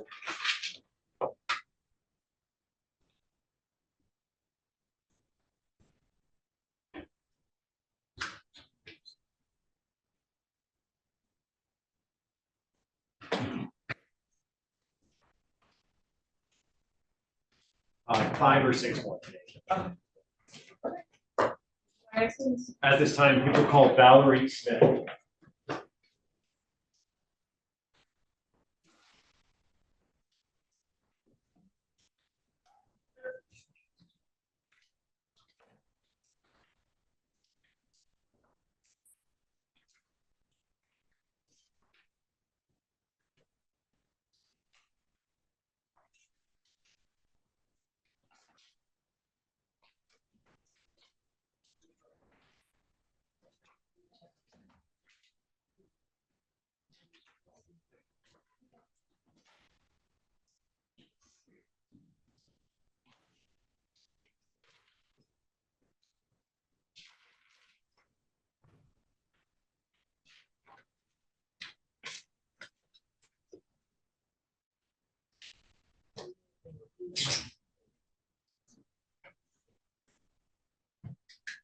Good afternoon. You swear to tell the truth, no truth, and nothing but the truth. Okay. Walk this way. Yes, watch your step. Take your time. Get up the stairs. And once you get situated, that microphone, one with white cap on it. You can pull that whole microphone into your lap or just make sure you speak into it when you testify, okay? Okay. Thank you.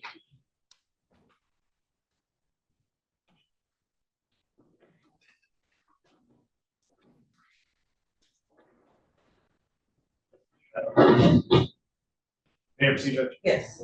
Could you state your name for the record, ma'am? Valerie, excuse me, Valerie Louise Smith. And Ms. Smith, I want to call your attention back to March 7th of 2024. At that time, in what area did you live? That's where I live currently, I'm 7 Mile Evergreen area. Okay, and is that near Evergreen and St. Martin's? Yes, Okay, is that in the city of Detroit, Wayne County? yes, sir. And on March 7th, 2024, did you come into contact with the police? Yes. Okay, and what was the reason you came into contact with the Detroit Police Department? I found a young lady's ID And where did you find that? directly across the street from my house. And was it like a driver's license, school ID, or something else? School ID, it looked like.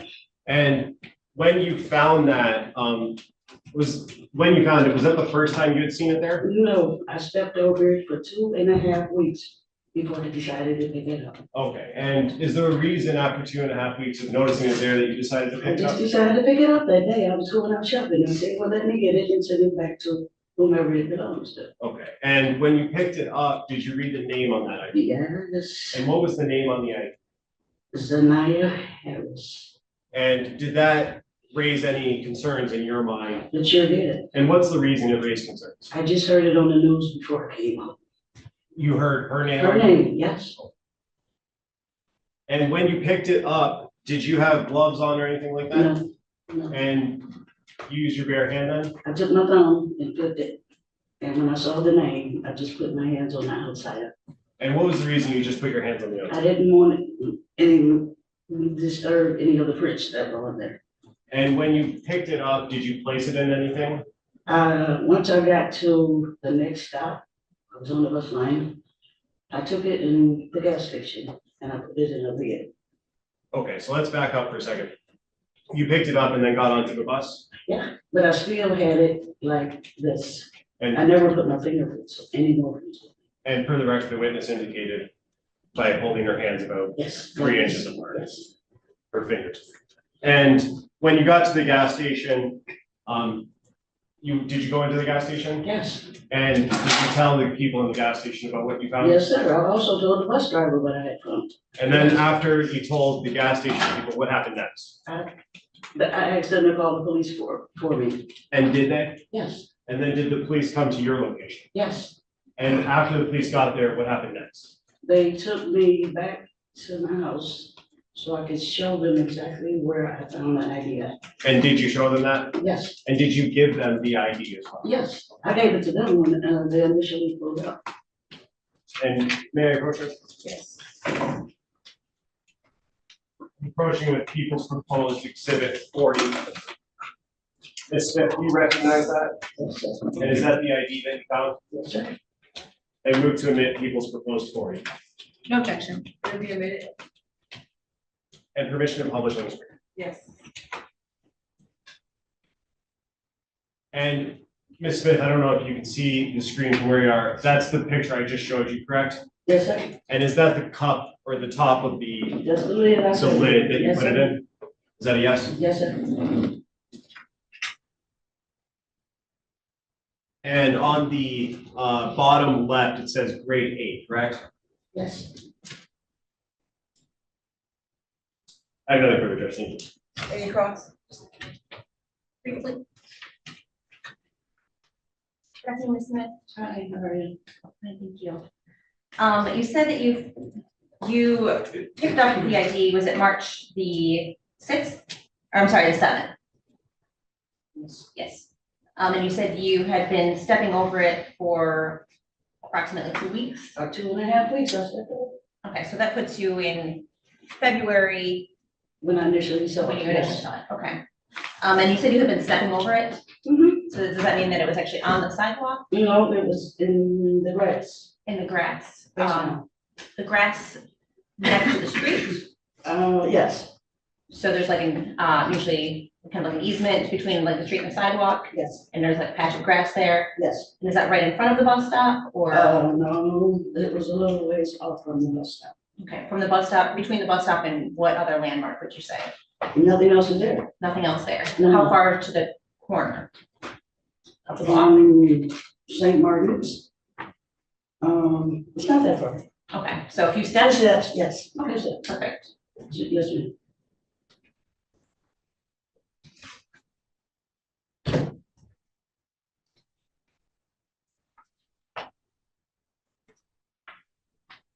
That's all I have. Thank you. Yes.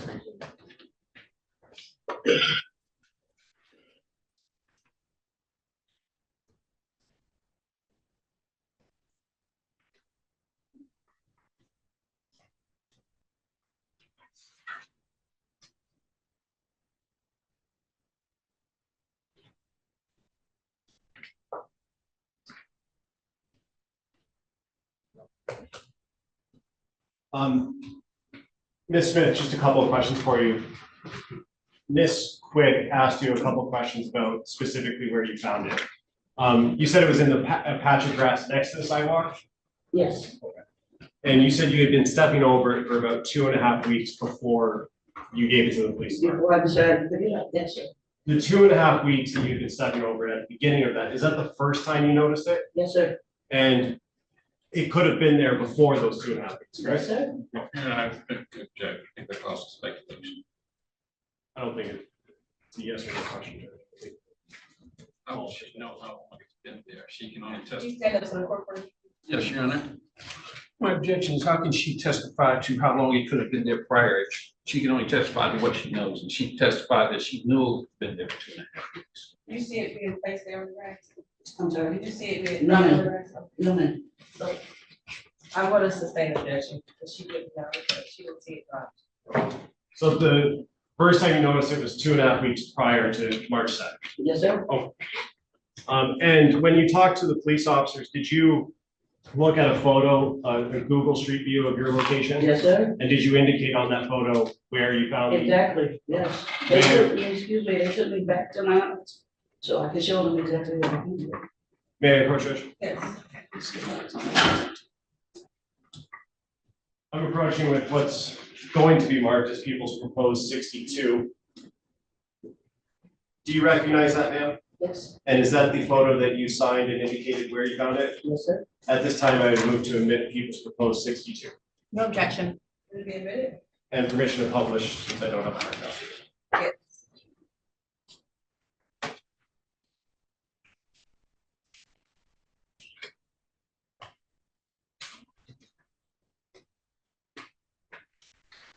And on the screen, is that the photo I just showed you? Yes, sir. Okay, and there's a circle with a line going up on the bottom of the screen there. Is that circle where you indicated you found it? Yes, sir. Really good, I think. I have just a couple questions based on this picture. Go ahead.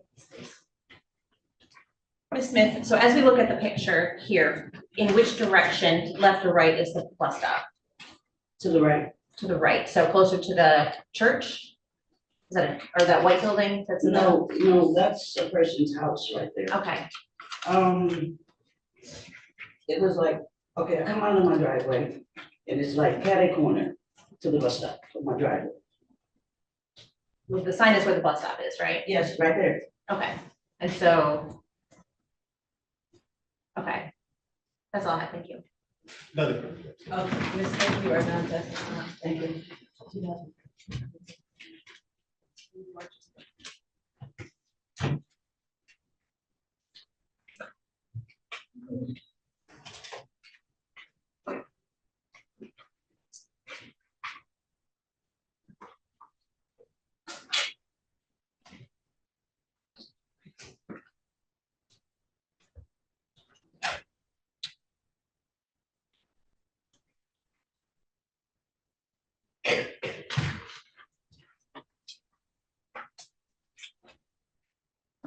Judge, at this time, we would call Detective Jason Knights.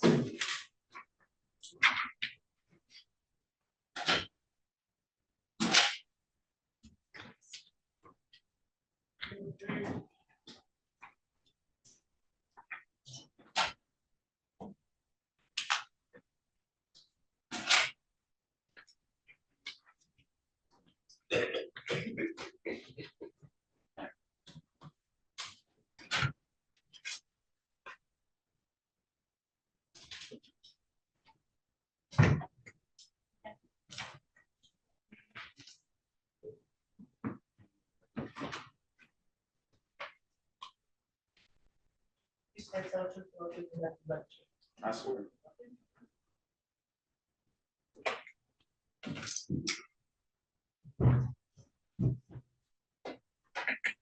Whenever you're ready, Mr. Ripley. Thank you. Good afternoon, could you please state your name for the record? Detective Jason Mays, How are you employed? with the City Detroit Police Department, And how long have you been employed as, in the city of Detroit? a little over 21 years. Is there a specific unit that you're assigned to? Homicide, And I'm gonna take you back to February 15th of 2024. Were you working that day? I was Were you working alone or with a partner? with a partner, Who's your partner? Detective Lisa Johnson. And what is it that you were assigned to do that day? I was tasked with interviewing an individual. And do you remember the name of the individual that you were supposed to interview? Yes, Who was that? Jarvis Butts. And do you see the person that you interviewed in the courtroom today? I do. And can you point to them and tell me the color of the clothing that they're wearing? The gentleman sitting behind the fence with the green shirt on, the mask. Your Honor, would the record reflect that the witness has identified the defendant in this case? So reflective. Thank you. And where did this interview take place? Detroit Police Department headquarters. And who was all there in the interview? Myself, Detective Johnson, and the defendant. And how was it that Mr. Butts was there? He was brought there by officers, I believe. And was Mr. Butts in custody for your purposes at that time? No, Was he in custody for other purposes at that time? I believe so, yes. Did you ask Mr. Butts if he would talk to you? I did. All right. Did you offer money, food, or drink, anything like that? No, Did you ask if he knew or understood English? I don't recall that, no. But he, by speaking with him, I knew he understood English. Okay. Did you ask him like his education level, things like that? Yes, Okay. Did you ask if he was under the influence of any narcotics or alcohol? yes, And did you advise him of his rights at that time? I did. Okay. Did you use anything to assist in providing him with his constitutional rights? Yes, the constitutional rights, and I also recited And Your Honor, may I approach? Yes. And you look smart, you look proposed exhibit 20. And please, what it is, I just can't you. certificate of notification of constitutional rights. And is that a fair and accurate copy of the constitutional rights that you provided Mr. Butts on February 15th, 2024? Yes, ma'am. I move for the admission of people's proposed exhibit 20. No objection. It will be admitted as People's Exhibit 20.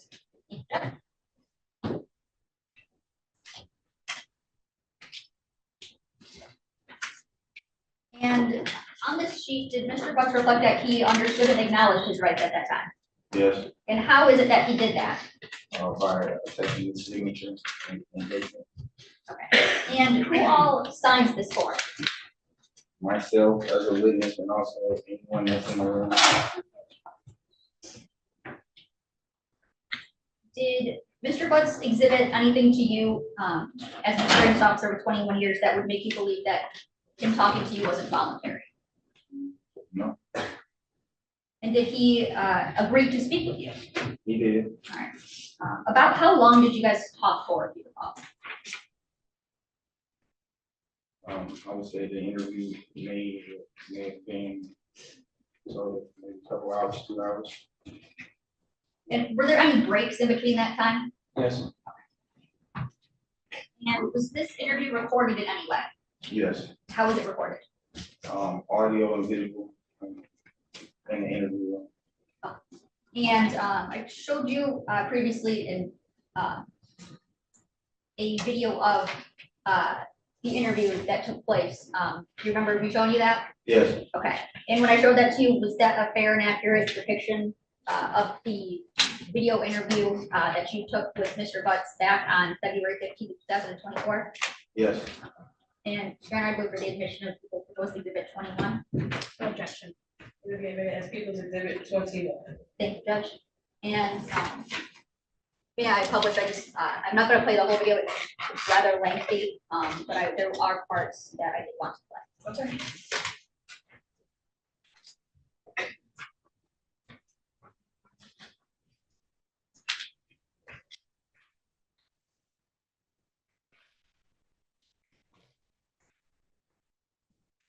First,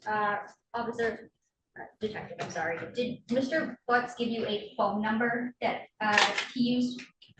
Yep. Okay, and do you recall what phone number it is that he gave you? I would have to review my report, but I believe 313-585, something like Okay, when reviewing your report, refresh your memory, that. It will. do you have your copy or? Yeah, I have a copy. Okay.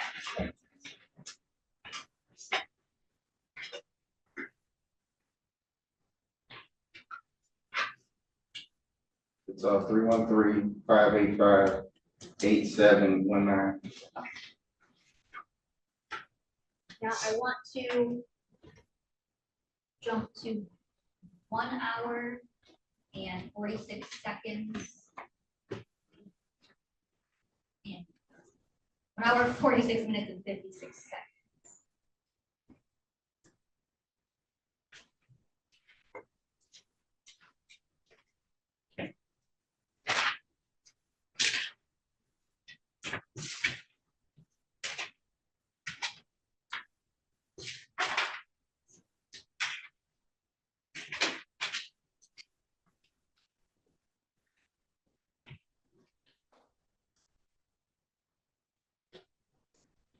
Play at 1 hour, 46 minutes and 38 seconds. Different women you dealing with, right? It's not a lie. Okay. They know about each other. You just living your life, Just- man. Ain't nothing wrong with that. They know My about women know it. You about got it. them together. They know what's I going don't have on. them together, but they know about each other. Okay. Okay. So, the reason I'm asking you that, I wouldn't ask you no questions I wouldn't have the answer to, so I'm just trying to understand something. So, this right here is a brief synopsis of Zaza's interactions with you and your phone number that you had since 2019. Okay. And so right here on the day that I'm concerned with, you see right here, Don't forget, be there before. Yeah, that was when she sent it. I was supposed to pick them up that day, but I never responded. you did. What I do? So then the next one, she responded, And if you send the message. so I can delete your number. No, I don't. Like I said, they sent me. Hold on. Look, before you explain it, just look at the times. They back to back. Oh yeah. And we in school. And then right here, she tells you to respond, okay. That's you. That's received. I did receive. So, and you said okay. Yeah. All right. Okay. So those, like I said, those are the numbers they were sending me. And pausing at 1 hour, 48 minutes and 7 seconds.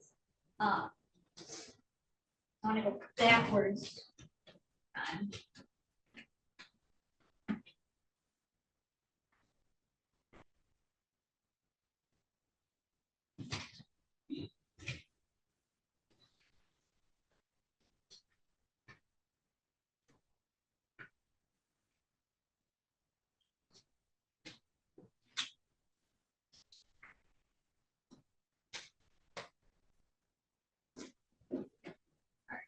To 1 hour, 13 minutes and 49 seconds. So, okay, so yeah, that's what we saw. Okay. All right, so your original date was in what was your original date? November the 20th, the day before my birthday of last year. That's when it happened? Oh no, when that case happened? No. When did you supposed to get sentenced? Because we got 2 dates. We got a January date. So what happened was I was supposed to get sentenced last year, the day before my birthday. We went to court, whatever the case may be. They adjourned it to January the 9th. That's the day we got. Right. So I had a legal issue pending and I asked to get it extended so I can take care of my legal issue in Clinton Township. That was January the 25th. So after that, then they scheduled for February the 7th. To go. Yes. Wow. And I'm pausing at 1 minute, or 1 hour, 44 minutes and 44 seconds.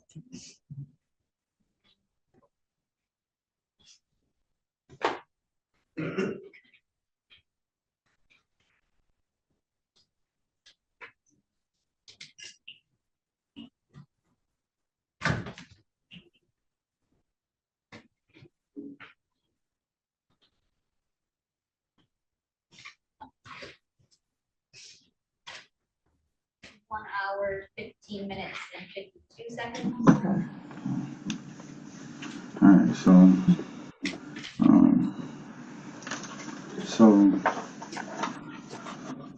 what's your relationship with Zaza, like on the day to day? Like, are y'all have any interactions? Just y'all y'all got a niece uncle relationship? Yeah, we kind of like niece uncle, and I also get her and my daughter from time to time. Your daughter who? Janiyah. How you spell it? J-A, apostrophe, N-I-Y-A-H. Janiyah what? Butts. Go ahead. How old is she? She's 10. Black female, 16? Okay. No, she's 10. Oh, I thought you said you so soft spoken, brother. Okay. 10. Okay. Go ahead. So I get them from time to time. I do cleanups. Okay. A lot of times, sometimes I used to use them, and then when I worked at my old job, Frank's, I used to have them come and clean up my office and my bathroom and stuff, like probably like twice a month, give or take. Okay. And where's Frank's at? That's on East 1 and F. Did you pay him? And pausing at 1 hour, 17 minutes and 3 seconds.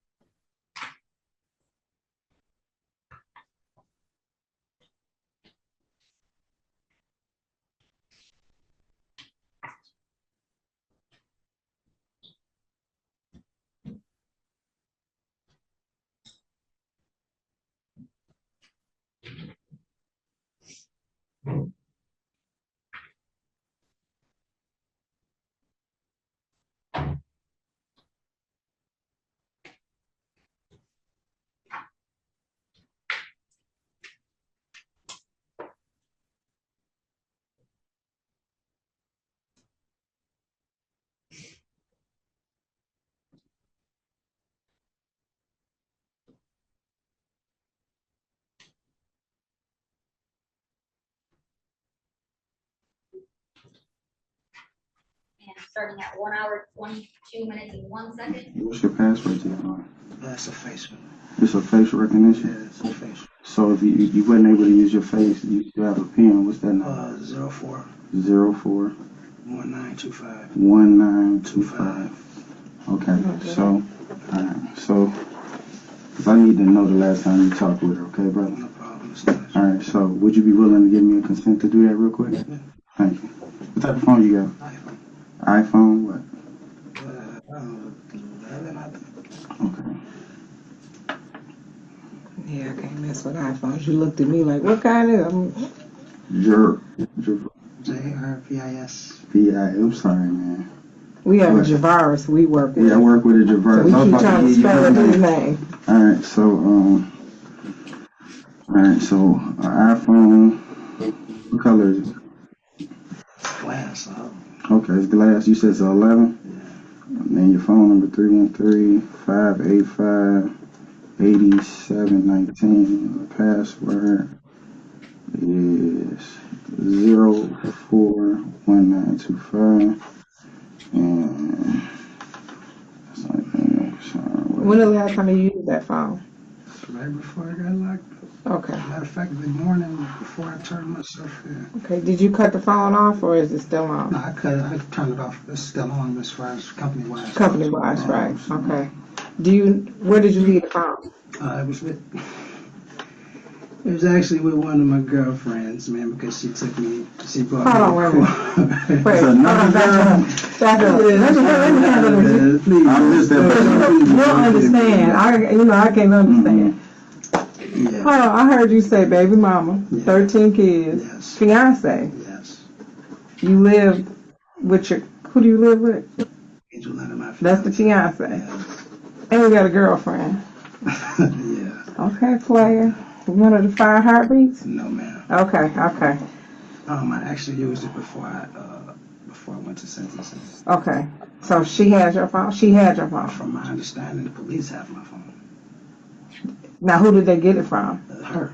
We asking because we don't know this info. From my understanding, they conducted a raid on her house. Okay.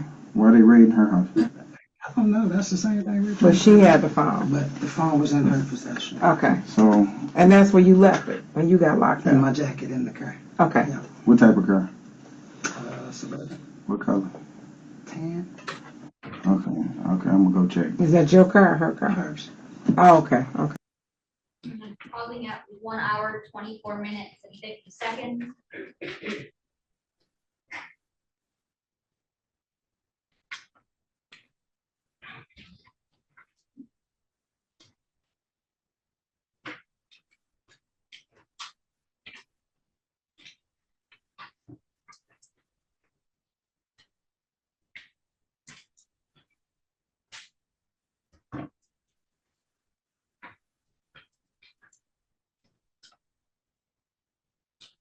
Playing at 1 hour, 32 minutes and 16 seconds. Due to the snacks, whatever the case may be.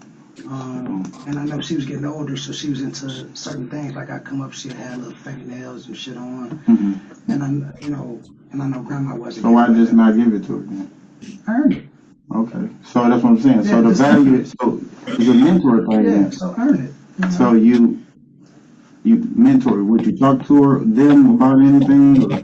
Depending on, certain little things, I would ask them how school would be. Nothing serious, like I say, I wouldn't pry too much in the family business. That would be my thing. But like I said, everything that you had to do, you had to earn it. Okay. You know what I mean? So if you wanted something, earn it. You appreciate it more. So that was my whole thing on that. So me, I used to just give it to them. They would take advantage. Every time I pull up, do that, like this, do that. And it's a lot of kids over there, so I can't keep giving Yeah, not everybody $5, and that looks real bad if I just give you money every time you have asked for it, or she asks for it, and I can't give it to everybody else. So therefore, you guys want something, I got a job for y'all. If I have something for you to do, I'll call and let you know. Every time they come in, with $25 a piece, depending on. Okay. So, all right. So, I'm gonna ask you about this area real quick.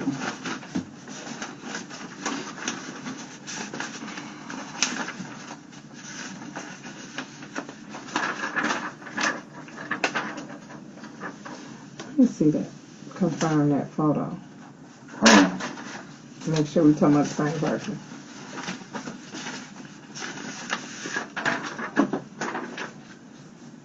What's that? That's Zaza. So. What's her government name? NaZiyah. NaZiyah. Okay. You know about when that picture might have been taken or where? I don't. Does she look like that last time you saw her? Not at all. What she look like the last time you saw her? She had longer braids. She had long braids. Any color in her braids? Not that I know of. Matter of fact, she was getting her hair did the last time I saw her. Okay. So it wasn't even done, so I don't even know what it was. But You talking about back and forth between the houses? Getting her hair did? Last time I was there in the basement. So she wasn't back and forth. That day, no. The last time I seen her, she was getting her hair did. Yes, she was. She was back and forth because the dude, little sweetie, he stayed next door. So she was going back and forth with him next door, but they were in the basement at the grandmother's house getting her hair did. Pausing at 1 hour, 35 minutes and 6 seconds.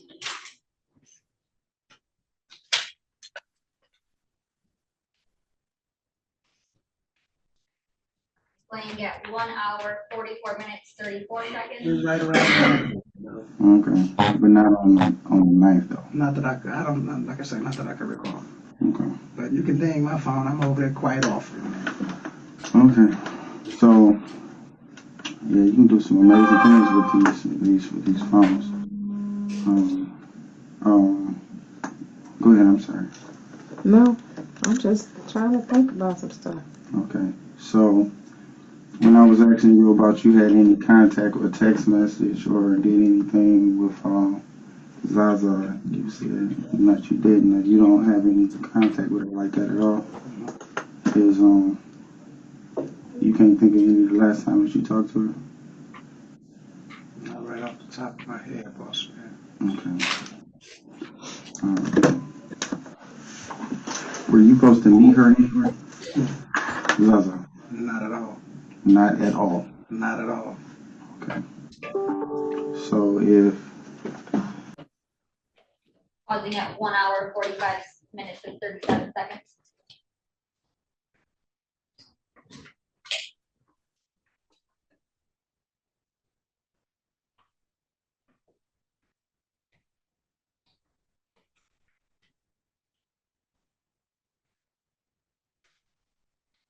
Playing at 1 hour, 15 minutes and 44 seconds. girls are these young girls is fast and things like that.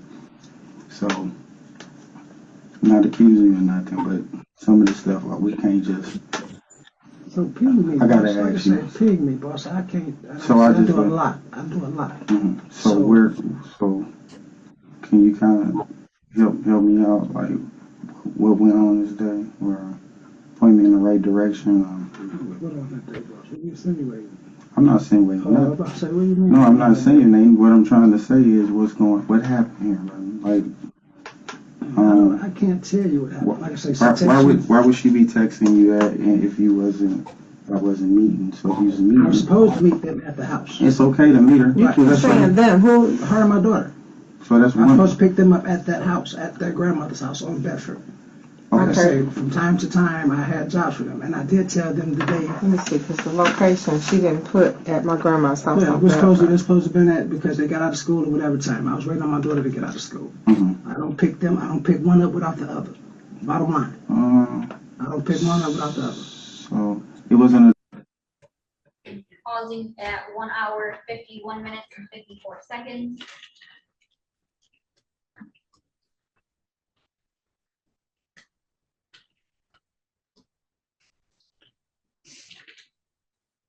And I'm playing at 1 hour, 52 minutes and 47 seconds. Okay. Did she ever confide in you about like having any troubles with with girls or with The boys? grandmother knew about the situation she had with some girls. Like, supposed to got jumped on or something like that. I'm not sure, but they knew about that situation.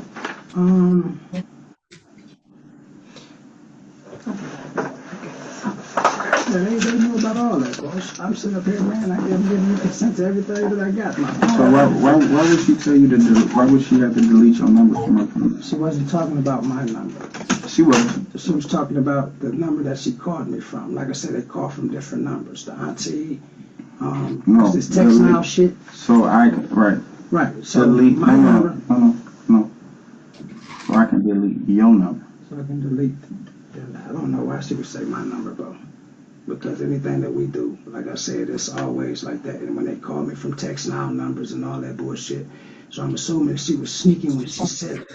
Like I said, I don't have no reason to hide nothing, boss. My phone is what it is. Everything is in my phone. Y'all have possession of my phone. Take a look at it. Go through it.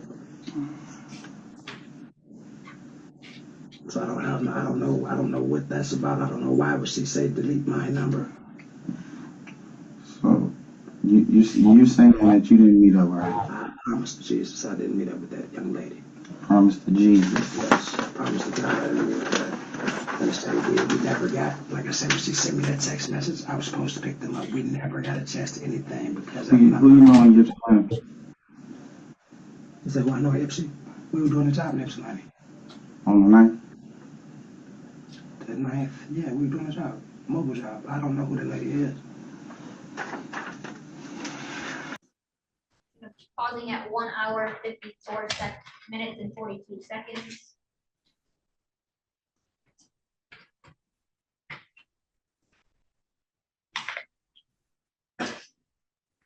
I'm playing at 1 hour, 56 minutes and 53 seconds. She knew that she was supposed to be coming to me. Did you tell the mother Yes, or anybody that she had just, baby, I told listen, I told my child's mother that that she had texted me. that day Yes. to meet you? Yeah, no. I told her she had texted me and I asked what number was this. She was like, I don't know. I gave her the number. She said she didn't know what number that was. So you see that y'all had correspondence the day before on the 8th? Yeah, from the same number. What does it say? Yeah. So. It said, what are you doing? Right, that's you. That was me saying what I'm doing? Yeah, she's saying that she asking you was at work and you responded, what you doing? Yeah, what are you doing? So y'all have back and forth conversations. Not like that, boss. Like, man, like I say, they call me when I have jobs, and I told you when I have jobs. But I guess the way at the beginning of this, and again, I'm just trying to understand, bro. All right. So I can try to catch no, me up no, because I no, I'm not, explained no, you wait a minute. Listen, brother. Again, at the beginning of the conversation, I asked, did you ever speak with her on the phone or text message? it. And you said, Like that. and you said that you either speak with the grandmother Mm-hmm. or you speak with your child's mother. Or they call me and ask me and harass me, and I call the grandmother and let them know that they did that. But here, we having back and forth conversations one-on-one. Okay, what is the conversation, boss man? Okay, this is. And I'm pausing at 1 hour, 58 minutes and 24 seconds. In fact, it's fair to say that these were just clips of this interview. Correct. And your conversation with Mr. Butts continued on into other kind of topics too. Correct. Okay. Did Mr. Butts say the last time that he saw NaZiyah before she went missing? Yes, he stated to me that he had last seen her at the end of December, early January, sometime at the grandmother's house. Okay. And did he say anything about knowing where NaZiyah's bus stop was? Yes, Okay. What did he say about that? he said that the bus stop was at a 3-mile drive in Cornwall. And when you guys are talking, and you mentioned the name Zaza, who is he referring to as Zaza? Just he was talking about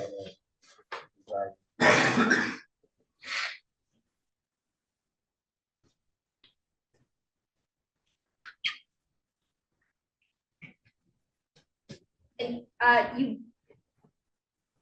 you were showing Mr. Bucks some text messages. What were the messages that you were showing him? Where were they from? From cell phone that were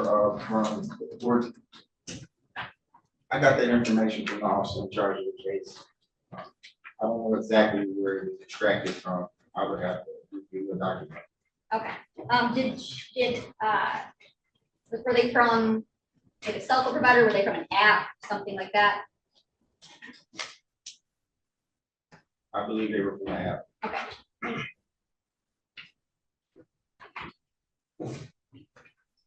And was it your understanding that those were messages between Mr. Buck, the defendant, and NaZiyah Harris? Absolutely. Okay. And the photo that you showed Mr. Butts, where he identified NaZiyah Harris,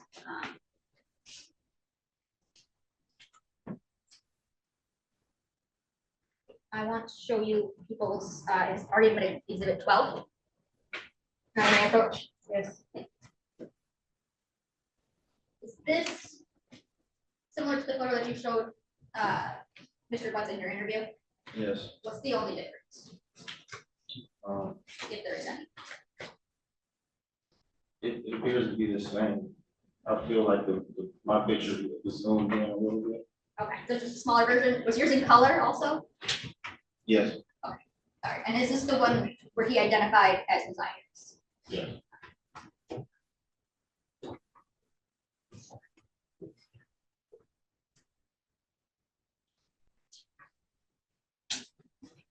I don't think I have time.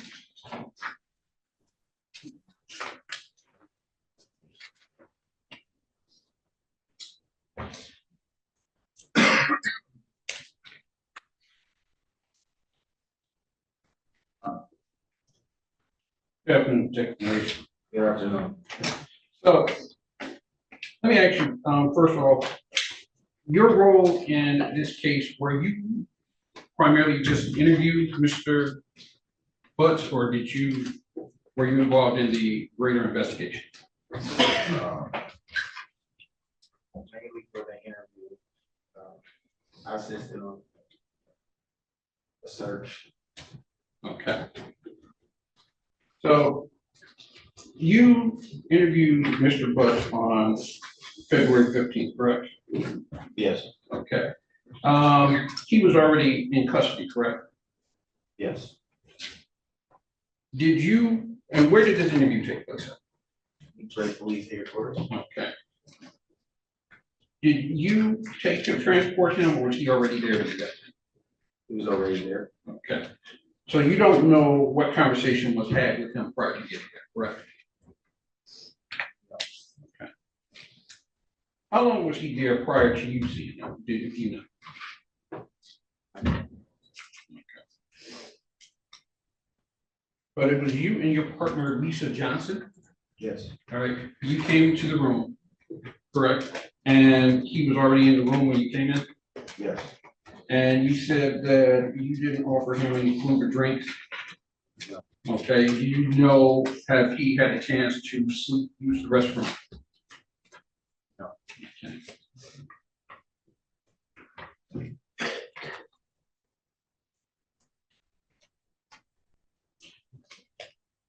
So you begin the interview with the reading of his constitutional rights.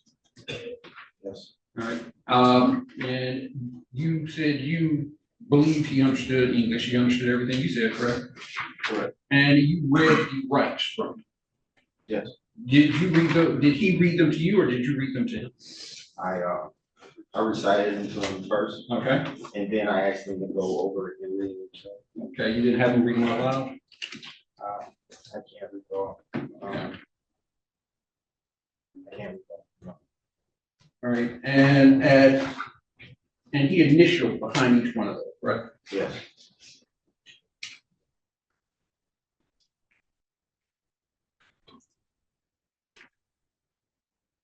You had him verify his phone number, correct? Correct. First of all, let me ask you, what was Mr. Butts' demeanor at the time? Initially, it appeared to be program. Okay, so he appeared to answer all your questions, right? Yes. Didn't hesitate in answering any of your questions, didn't he? No. All right, and it was a conversation between the two of you, right? Yes. You said this interview took place over 2 hours and 15 minutes, is that what I have? I feel it was about a couple hours or so. Okay.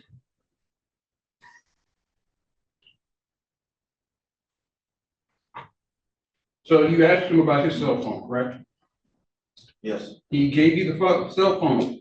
I'm sorry, he gave you his number, right? Yes. And he even signed off to say, yeah, go ahead and search my cell phone, right? Yes. Okay. Now you asked him about January 9th, correct? Yes. And he told you he did not do, he had a legal issue up in Clinton Township. I'm sorry, he had a legal issue, excuse me. Yeah, he said he had a legal issue, yes. Right. Did you check and verify whether or not that was true? I did not. Okay.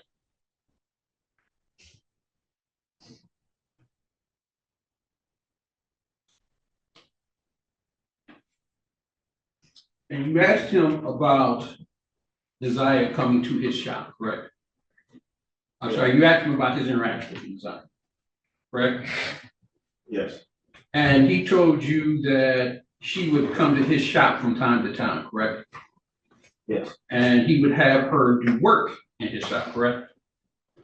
Yes. And he also told you he had his daughter do work as well, correct? Correct. Did you verify whether or not that was true? I did not. Okay.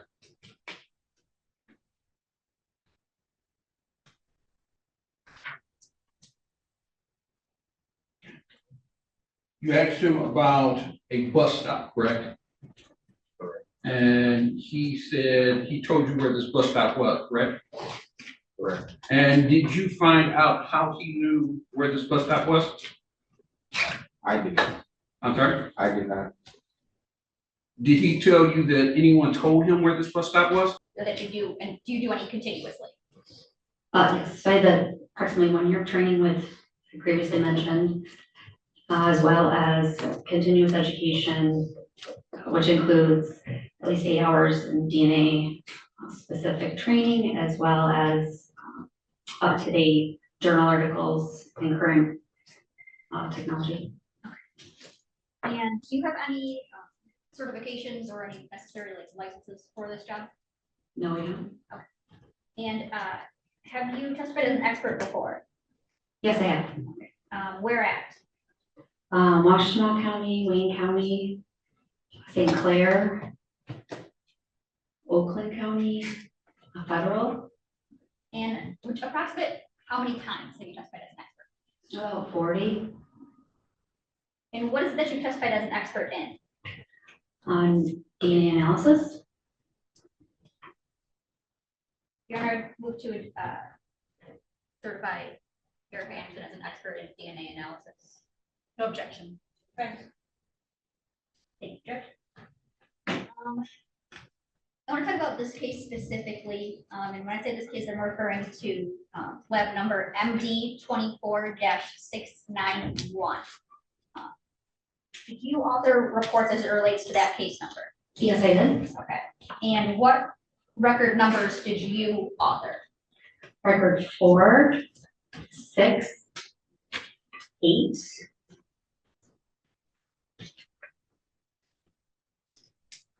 Maybe there's one more.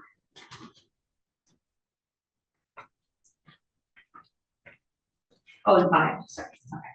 So 4, 5, 6, and 8. Correct. Okay. And Your Honor, may I approach? Planning to mark the people's proposed exhibits 22, 23, 24, and 25. Look at these and tell me if you recognize what I mean.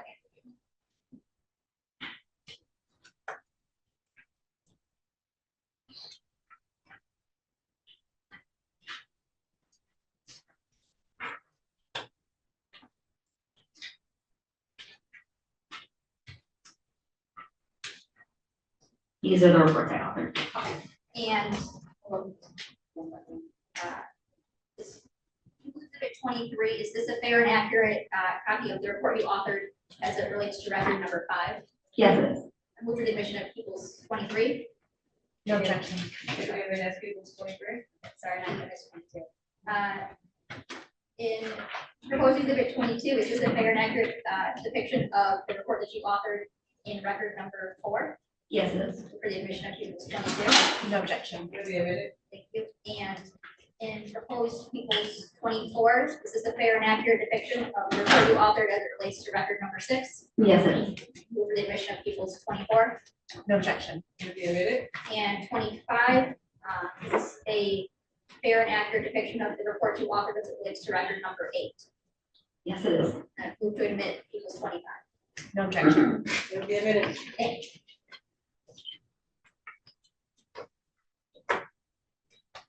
Now, may I publish it? Yes. Thank you.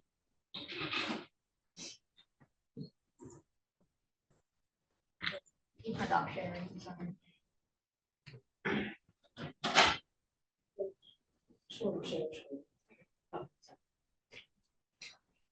And, yeah.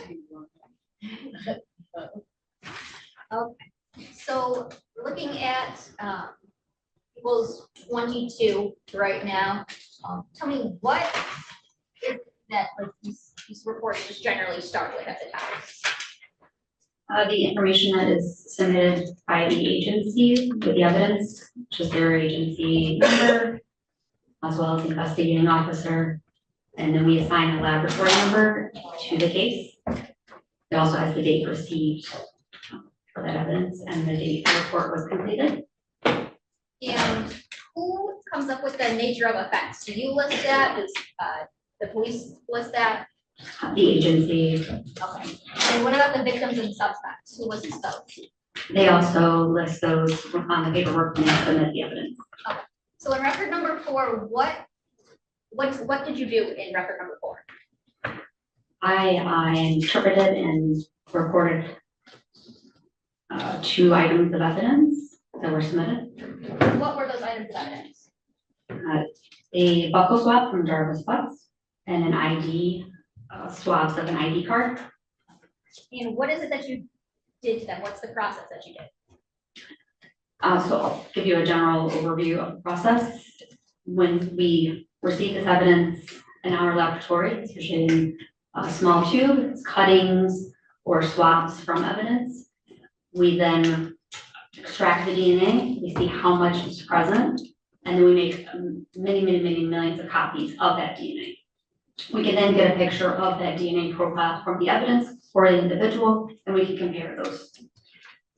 So in this case, I received the buccal swab, and for a reference sample or a buccal swab or blood known DNA from an individual, everyone has 1 or 2 what we call types at each of the locations within the DNA. So when I see 1 or 2 at one of these locations, I know that's only 1 person. If I'm seeing 3 or 4, 2 people in that sample. So for a reference sample, blood or buccal swab from the inside of someone's cheek, there would only be 1 individual present because that's directly from that individual. Okay. And what you do, your process doesn't change or alter the DNA in any way, does it? No, everyone has their own unique DNA profile. It is specific only to that person unless they have an identical twin. Every cell in your body has the same DNA profile that is unique to that individual. So in record number 4, you came up with some interpretation. What does that mean? So when I look at the kind of the picture of that DNA profile, I'll interpret how many people are there and then make comparisons to any known samples and the evidence. Okay, so in interpretation number 1, you obtained a profile from the Jarvis Butts buccal swab. Yes, I did. Okay, and that was sufficient for comparison purposes. Correct. What does it mean to be sufficient for comparison purposes? So the DNA must be above a certain threshold for evidence or references. And in this case, that DNA profile was all above that threshold, and it can then be compared to evidence.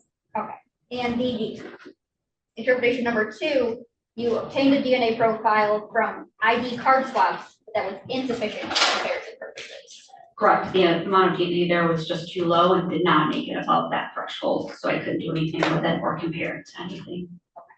So you can say there's DNA there, but you can't compare it to anything. Correct. Okay. And that was the entire substance of record number 4. Is that fair? Correct. Okay. In record number 5, what evidence did you analyze in record number 5? I received earbuds that were submitted as a possible alternate known. Fabric mattress pad cover cuttings. Plastic mattress cover piece. And these earbuds, alternate known. What does it mean? What does alternate known mean? When there isn't a known sample from an individual, occasionally they can bring in, an agency could bring in an alternate known. Usually this would be a toothbrush or, something that you knew belonged to them, a comb or something along those lines. And then we could use that as an alternate known for that individual as their known sample. Okay, so as opposed to there's a straight buccal swab from them or a hair strand from them. Generally, buccal swabs or blood samples are used as references for known samples. And in this case, do you know what alternate known you received? With the alternate reference known possibly for the victim in the case. Okay. What an alternate known, could that also be like a blood card from the birth? Yes, there are blood spot cards taken at birth that that can be obtained from hospitals to be used as known samples. Okay, so it'd be a known sample. Correct. Okay.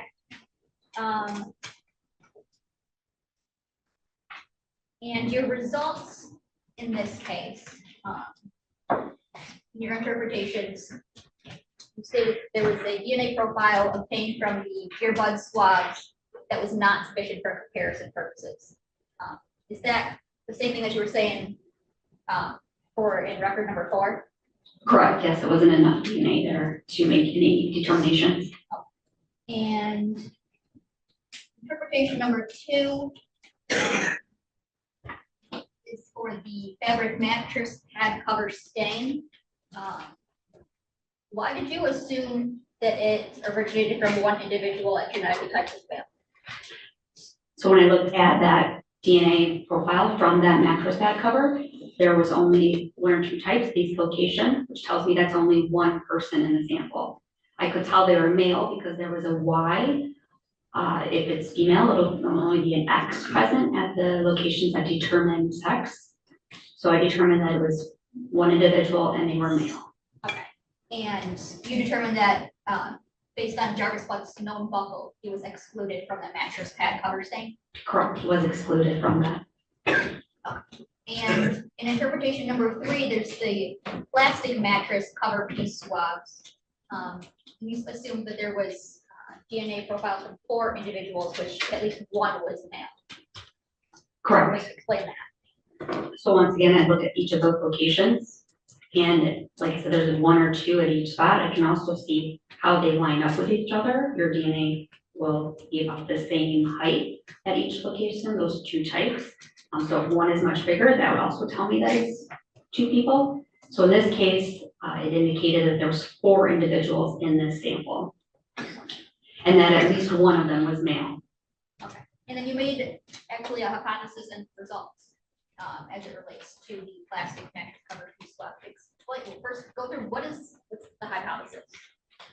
So I use a mixture interpretation software called StarMix. And what the software does is it breaks that mixture down into its individual components and it determines which profiles would best fit in that mixture. And using frequencies from the population, I can compare known samples and it will give me a likelihood ratio, which is how many times more likely that that individual contributed or did not contribute to that mixture than a random individual in the population. Okay, so in this case, you compared this to a known sample from Jarvis Butts and 3 unknown unrelated. I only compared him, the hypothesis is that it would be Jarvis Butts and 3 unrelated unknown contributors, or hypothesis 2 or idea 2 is that it's just 4 unknown unrelated individuals. So it compares those 2 ideas and then provides that likelihood ratio. And you determined there was very strong support that Jarvis Butts was not a contributor to the plastic mattress cover piece swabs. Correct. 750 billion times more likely that it originated from those 4 unknown unrelated individuals than Jarvis Butts and 3. Moving on to record number 6. What evidence did you analyze here? I received shower drain spots.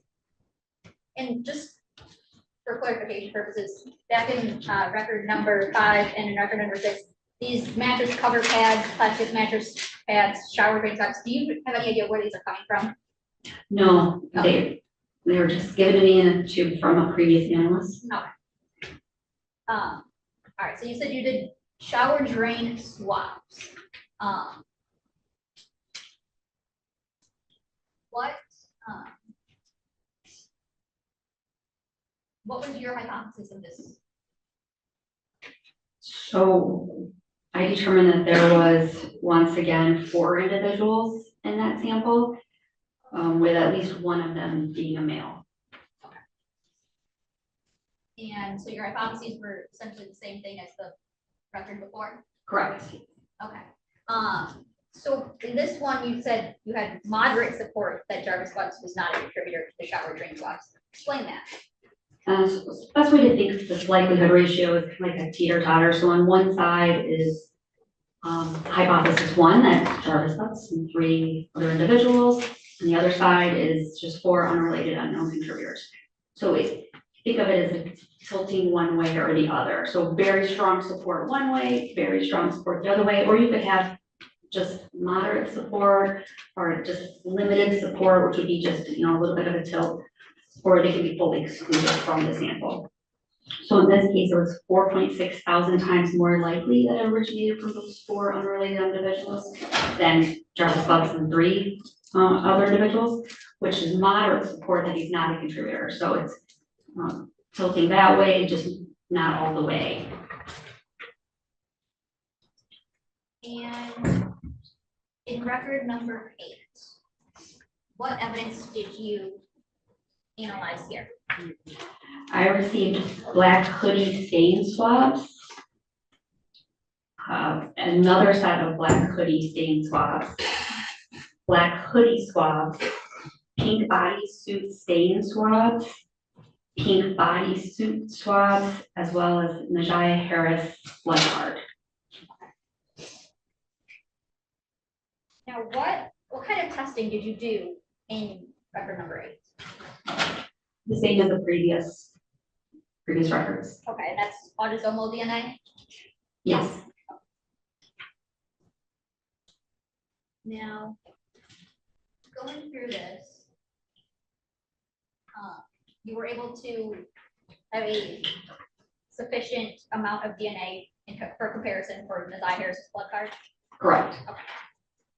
And in your second interpretation, this as it relates to black hoodie stain swabs. This is 5AD stain swabs. What were your hypotheses here? I determined that there were 2 individuals in that black hoodie stain swab, first one, 5AD. And I would compare each of the known individuals to the sample. So initially it would be Jarvis Butts and on one unrelated unknown contributor, and then on the other hypothesis would be 2 unrelated unknown contributors.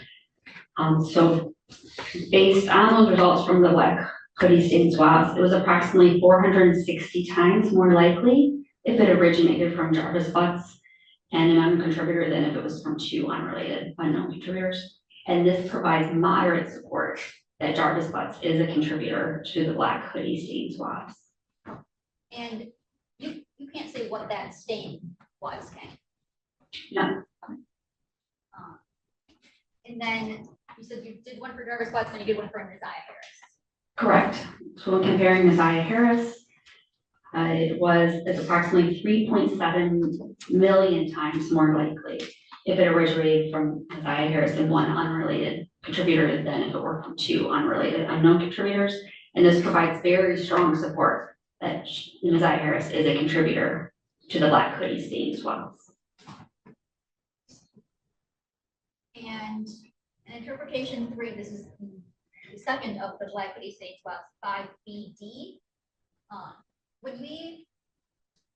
When they're separated like that, when you have like 5BD and 5AD, does that tell you that they're different parts that are being swabbed, different areas?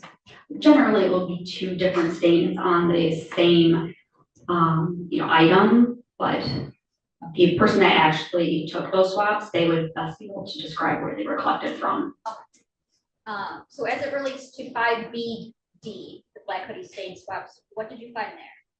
That was 1 individual in that sample, and it genetically typed as female. And so if that's the case, what was your hypothesis then? So comparing NaZiyah Harris to that sample, it was 3.6 octillion times more likely if it originated from NaZiyah Harris than if it was from an unrelated unknown contributor. And this provides very strong support that NaZiyah Harris is the contributor to that black hoodie stain swab.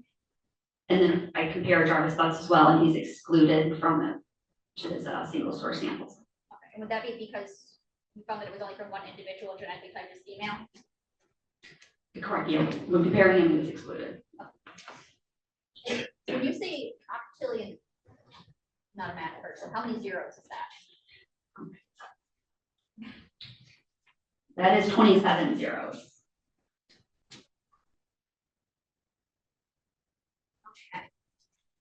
And in interpretation number 4, we have just black hoodie swabs in, that's 5CD. And you had two analyses here. One with Jarvis and one with NaZiyah. What did you find as it relates to the comparison with Jarvis? So the black hoodie swabs, and generally these are taken to see who may have possibly worn it or skin cells opposed to stain swabs. So I determined that this was from 3 individuals. There were 3 individuals in that sample, and at least one of them genetically typed as male. And when comparing it to Jarvis butts, it was approximately 2.1 million times more likely if it originated from Jarvis butts and 2 unrelated unknown contributors than if it originated from 3 unrelated unknown contributors. And this provides very strong support that Jarvis butts is a contributor to the black hoodie swabs. And what about the comparison to NaZiyah? When comparing NaZiyah Harris, it was 97 sextillion times more likely if it originated from NaZiyah Harris and 2 unrelated unknown contributors than if it originated from 3 unrelated contributors. And this also is very strong support that NaZiyah Harris is a contributor to the black hoodie swabs. And how many zeros after sextillion? Sextillion is 21.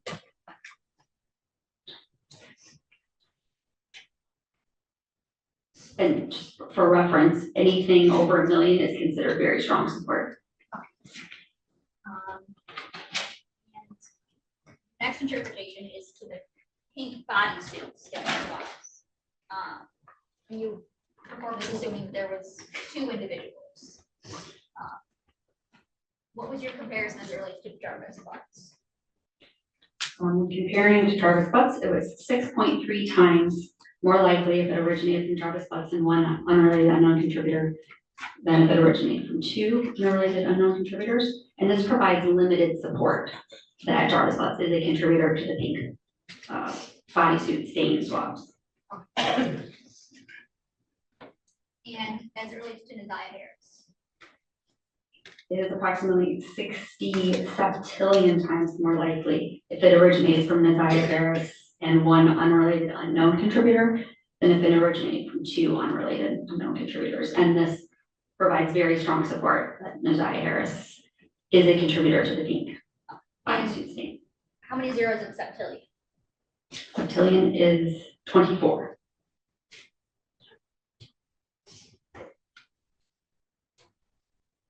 Then interpreted the pink bodysuit, regular swabs of it. You determined that there was 2 individuals, at least 1 was typed as male. Correct.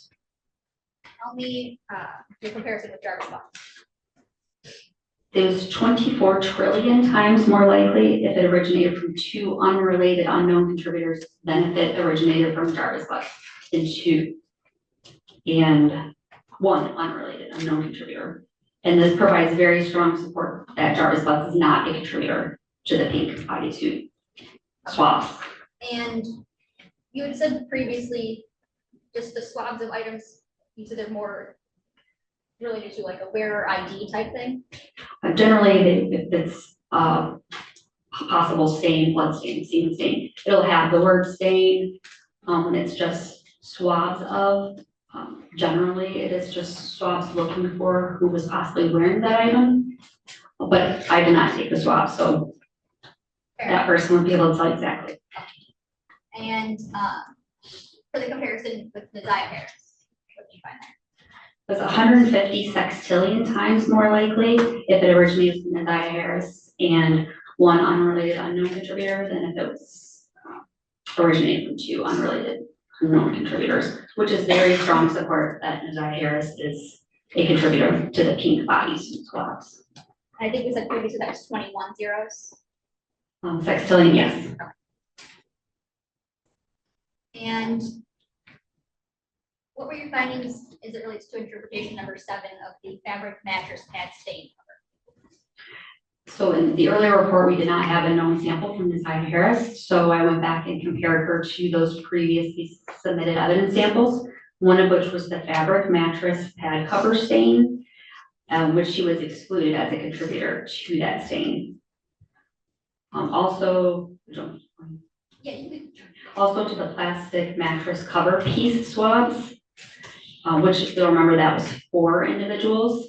When comparing her, it was 430 million times more likely if it originated from 4 unrelated unknown contributors than if it originated from NaZiyah Harris and 3 unrelated unknown contributors. And this was very strong support that NaZiyah Harris is not a contributor to that plastic mattress cover piece swabs. The final was the shower drain swabs. That was also 4 individuals. And that was 13,000 times more likely if it originated from 4 unrelated unknown contributors than if it originated from NaZiyah Harris and 3 contributors. And that was strong support that NaZiyah Harris is not a contributor to those shower drain swabs. Yeah.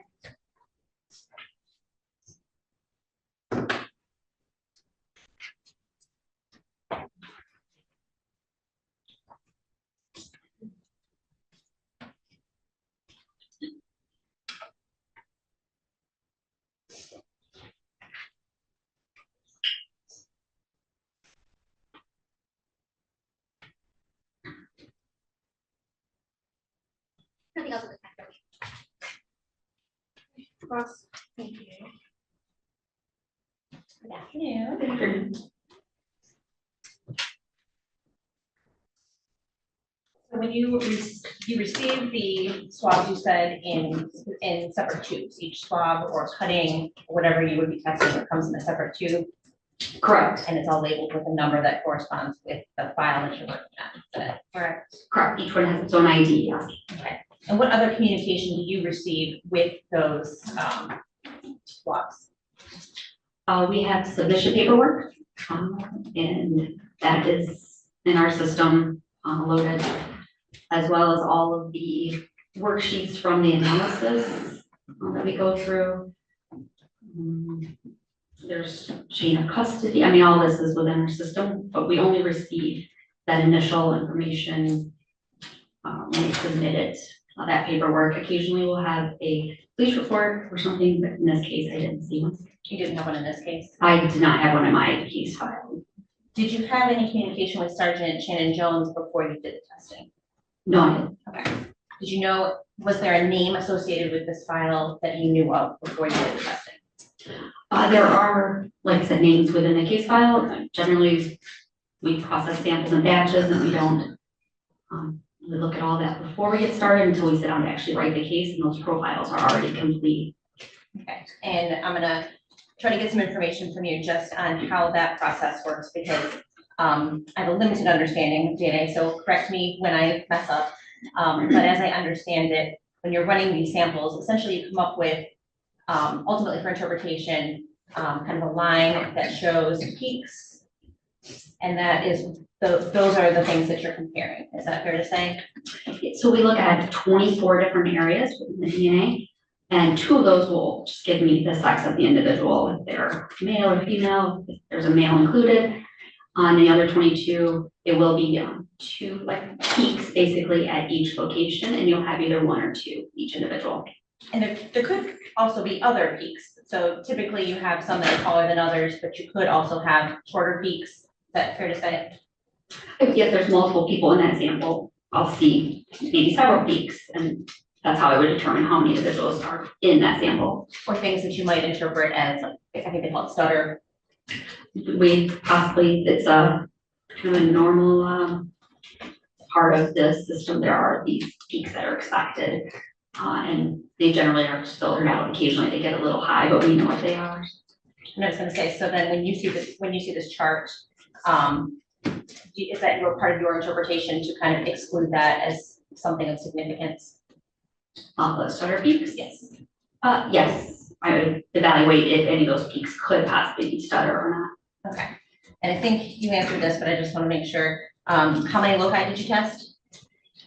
There's 24 total loci. And that's what you tested? Correct. Okay.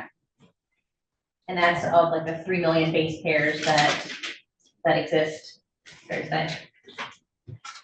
And there's 150,000 loci in human genome, correct? Is that Yeah, this is the standard for forensic testing, yes. It's 24.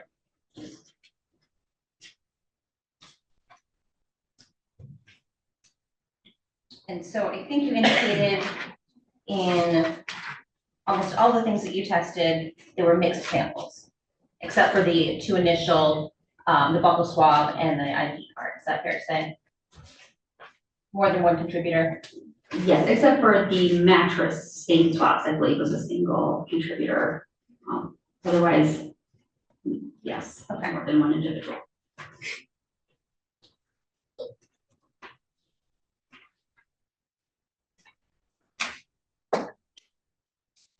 The black hoodie swab, the non-stain swab. I think your report indicates, or your testimony was that there were 3 contributors. Is that correct? So just wanted to kind of double check to be sure. First, yep. Are you going to refer to your report to that? Yeah, it's my report. So the second, the 5BD. Yes. Oh, 5BD was only one individual female. I'm sorry, I guess I'm looking at.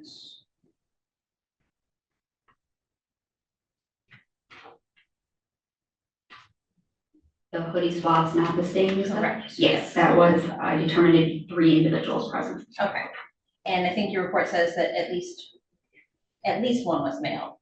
Correct. I can't determine how many males, just that at least one is male because there was a Y in the sample. Okay, so fair to say there could have been 2 male contributors and 1 non-male, 1 female contributor. Yeah, and all I know is at least one in those 3. Okay.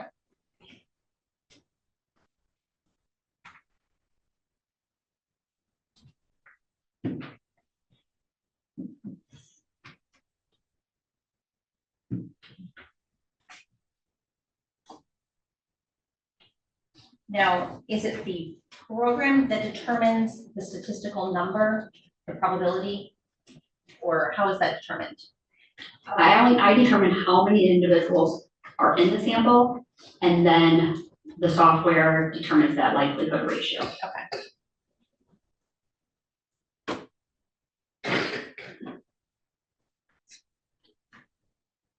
Because you're only receiving swabs or cuttings, you don't actually see pictures of what the items are that the stains came from or the swabs came from. Is that fair to say?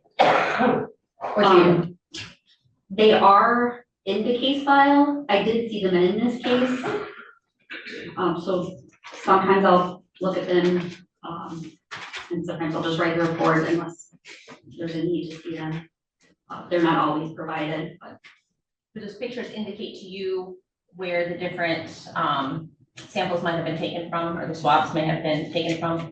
Yes, the pictures in this case were taken by the previous analyst that provided the samples to me. So she would have actually examined the evidence itself, took the pictures, as well as where any swabs or cuttings were taken. So the previous analyst would be testing for genetic material in general. Is that fair to say, like saliva, blood, semen, stuff like that? She's the one that's making that determination.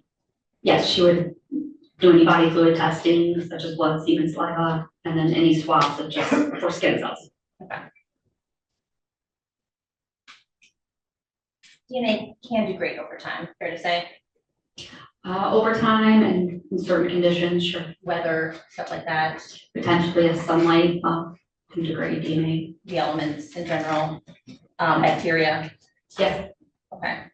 And so when it degrades, does that mean that the DNA molecule itself is breaking down? Yes, it's degrading, yeah. And what is the impact of that on a DNA test? It could just be lower than it would have been. So there's still a profile, it's just lower. We also see a very specific pattern when something is degraded, where it is, instead of peaks kind of being nice and straight, they kind of ski slope off. So we can identify it. Okay. Could it mean that you get an incomplete or a partial profile? Sure, yeah. Was that a factor at all in any of the swabs that you tested in this case? I didn't see any very specific that pattern that I was talking about. I didn't see that. Some of the samples are lower, so they may have been possibly if they were in the elements, degraded or diluted.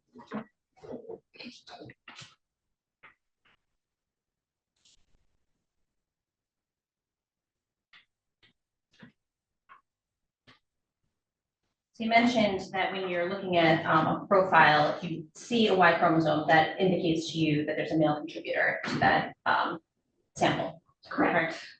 And trying to say this in the least amount of words possible. And so if you have a mixed sample, you can do, or one of the ways to determine the male profile would be to use a Y-STR analysis. Is that correct? Yes, we do offer testing that specifically looks at only that Y chromosome in our lab, and I don't perform that testing personally. Somebody else would perform that? Yeah, so when we need it, they will perform it, yes. And what would indicate, or what would determine when that would be needed? Generally, it's in samples where it's a mixture usually from a female, like say a body swab, and there's so much of her DNA, it's overwhelming the small amount of male DNA present. So they can do this testing to only look at that Y chromosome so that that large amount of female DNA kind of isn't in the way. And so this would be done for something like skin cells or saliva or some DNA, some genetic material that's not specific to males. Is that correct? Like you wouldn't need to do that kind of test on semen or something that's like to come from a it's male. any sample where there's just an a large amount of female DNA, but a very small amount of male DNA is generally when we use the testing. Okay. Would you use it if there were multiple suspected male contributors? I don't want to speak to that stuff, like when we would use it, since I don't do it. Okay.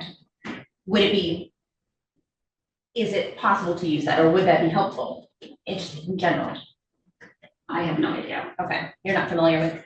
No, I mean, I have the basic understanding, but since I don't actually perform it and I'm not trained in it, I don't want to speak to it. Okay. Is it the Y chromosome DNA, is that passed down to male offspring? But the male profile, so you're talking about the YSTR profile, it would be the same? Correct. Yes. Okay, from a father to a son. Correct. Okay. And that's the Y-STR DNA, right? The Yes. Y short tandem repeat. Correct, yes.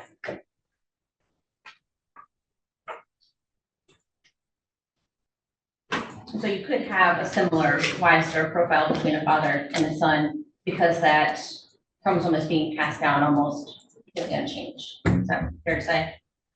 Or is it correct scientifically? I mean, scientifically, they would have the same, without any mutations, that father and son would have the same Y profile. Okay. But in autosomal testing, they would not. And when you were doing your testing on these samples, we had 2 known profiles, correct? Correct. You were testing against Jarvis butts. Correct. Yes, and NaZiyah. That's correct. You weren't testing it against any other males. No, other references were submitted to us for comparisons. Okay. So DNA test obviously can't tell you when DNA was deposited on an item. Is that correct? That's correct, yes. And it can't say how it came to be put there. Right? Correct. Like it could be there's primary DNA, right? If I cut myself and I get blood on my shirt, that would be a primary transfer, right? Yes. If I then touch something and get blood on that, then the blood that's on the, say it's on my paper, the blood that's on the paper then would be a secondary transfer. Yeah, like from your shirt. Yes. Correct. Or say if I hand my pen to Mr. Riggins here, and then he hands it to somebody else, that would be a third. Is that correct? It's the transfer of the DNA. So I touch this primary, then you come and touch it, my DNA's on it, that would be secondary. And tertiary would be, then that DNA moves again. Of course, each time DNA is transferred, it's lower and lower generally. Okay. And so then if Mr. Riggins walks away with my pen and leaves it in another room and somebody picks up that pen and uses it, in theory, they could be tested and have my DNA on them, correct? Possibly, Even if we were never in the same room together. correct. Okay.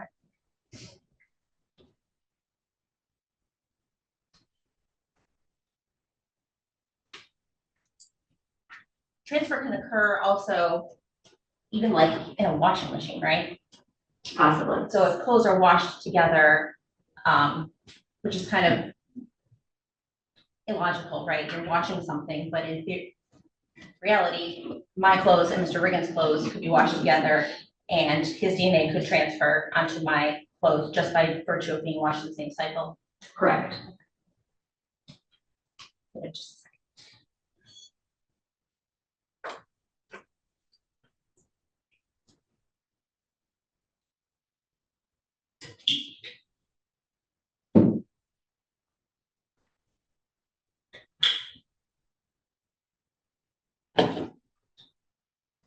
I don't have anything else, thank you.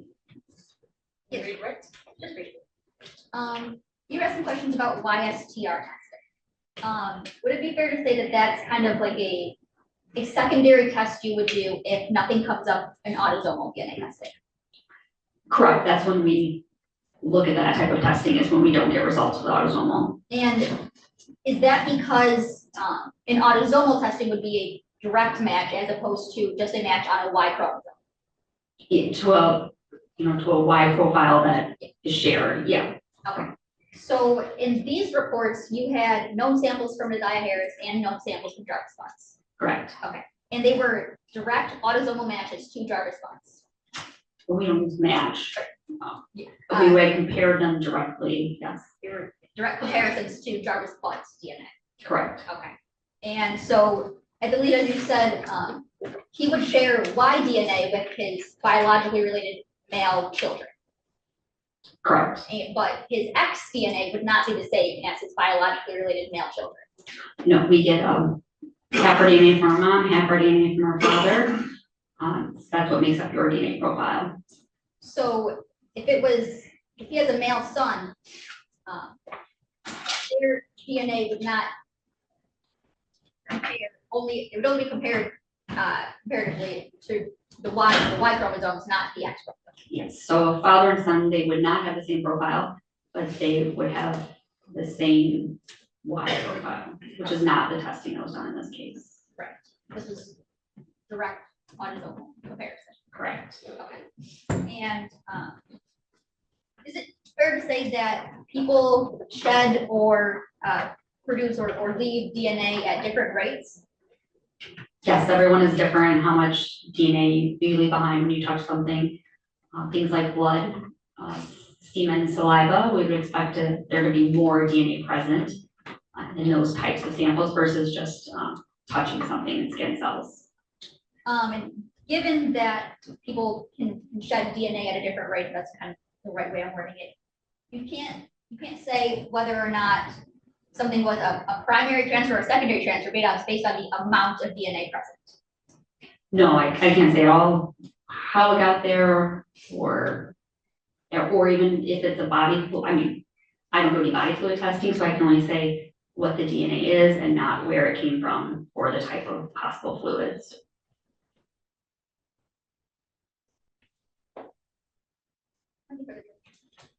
Thank you. Thank you.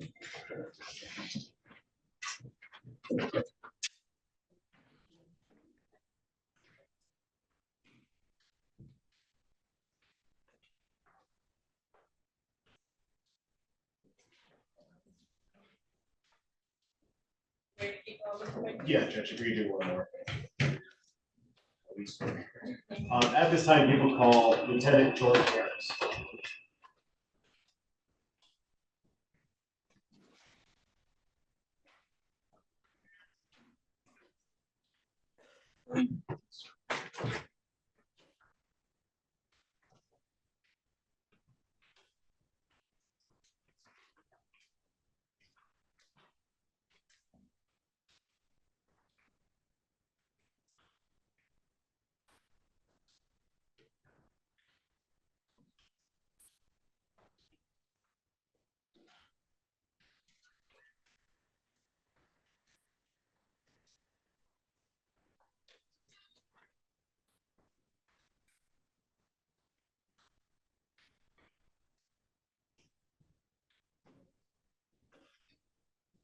Oh. Yes.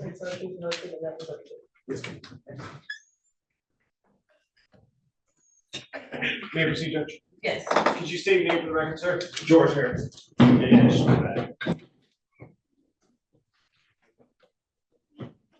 You can just take it off the list. And what do you do currently for a living, sir? I'm a school safety liaison. Okay. And going back to January of 2024, where were you employed at that time? Detroit Public Schools Police. And what did you do for the Detroit Public Schools Police Department? I was a lieutenant.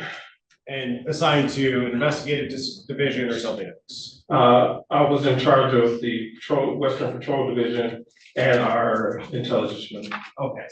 And did that include, at least on the intelligence unit side, some investigatory roles?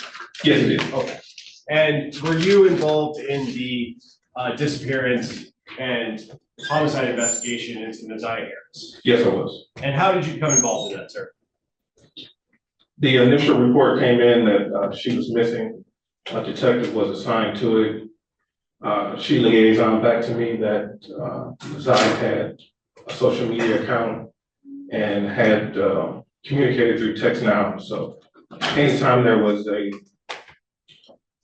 cyber-related nexus or anything having to do with cell phones or digital communications, I was the person who would handle it with the district for years. And what is the reason you would handle the sort of cyber or internet portions of investigations? I had the training and experience. And as part of the investigation, did you do an initial search warrant to TextNow? Yes. Okay, and did you get an initial return for that? Yes. Okay, and were those from the dates of January 8th, 2024 to January 26th, 2024, if you remember? That sounds about right? Yes. Okay. It didn't go back before January 8th at that time, correct? That's correct. I will come back to that in a second, but the initial agency investigating NaZiyah's case, was that Detroit Public Schools Police Department? That's correct. Okay, and when did that investigation begin? January 9th, her grandmother reported her missing. One of our officers, Officer Wolf, I believe it was, went out to the school, took the report. Canvas was done. Detective Gardner was assigned to the case. And then from there, she liaisoned with me and I started making my notifications and started working on it from the. You said January 9th, the report was made? The 10th, I'm sorry. The 10th. Okay. So that's when the investigation began, and that's when you became notified of this case, correct? Correct. And did the investigation stay with the Detroit Public Schools Police Department for the entirety of until today? No. When was it transferred and to who was it transferred? It was transferred to Sergeant Shannon Jones sometime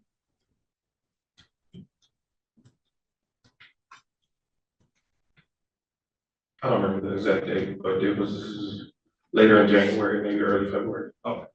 So we're getting closer to that 30-day mark. Around a month? Yes. Okay, and what was the reason it was transferred to BPD? There have been no sightings, nothing that had been heard from her.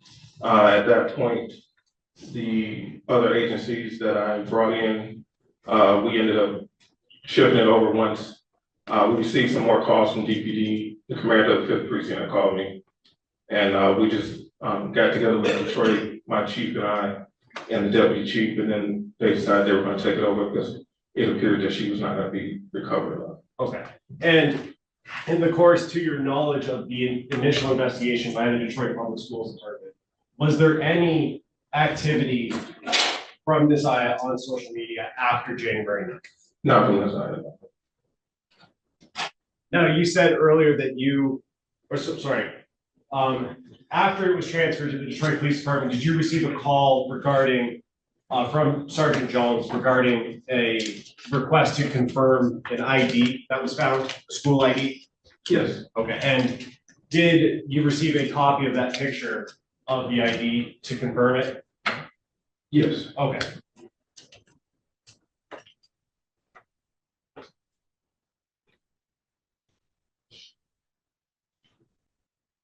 And the picture that was sent to you, did you confirm that as NaZiyah Harris's grade 8 identification card?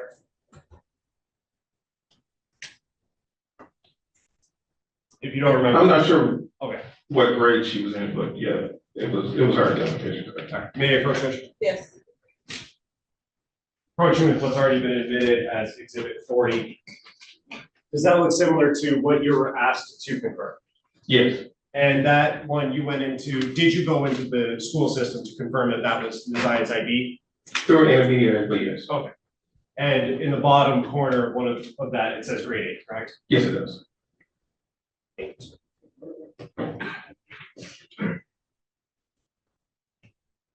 And you had said earlier that you did an initial search warrant to text now to receive some messages, correct?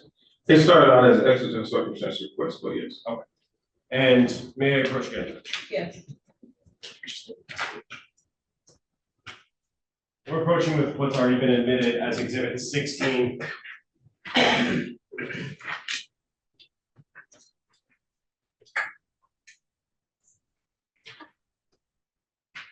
And if you could take a look at that, I'm handing you the last page of Exhibit 16. Does that look familiar to you, sir? Yes. And are those some of the messages that you got from the search warrant that you did to text them? Yes. And are there on that page that you're holding 3 highlighted ones on the bottom of that message or of that page? Yes. And the first highlighted one, is there a number associated with whether that it was sent or received from or to? Yes. And can you read that number for the board, please? 313-585-8719. And was the first message that's highlighted there, was that a sent or received message? It was a sent message. Indicating that it came from the owner of the text now account, correct? Correct. And what does that message say? Don't forget to be there before 3. I will let you know when I'm leaving school. If you're not there, I will wait. And to be clear, the owner of the account that you did a search warrant on, you believe to be NaZiyah Harris, correct? That's correct. And then the second message down from that, second to last message on that page, is that a sent or received message? It's a sent message. And who was it sent to, the number? 313-585-8719. And what does that message say? Send okay if you send the message so I can delete your number. And then the last message on that page first, is that a sent or received message to that account? Received. So the owner of the account would have received that message from someone else? Yes. And what's the number that sent the message to that text now account? 313-585-8719. And what is that message? Okay. And what are the dates of those messages?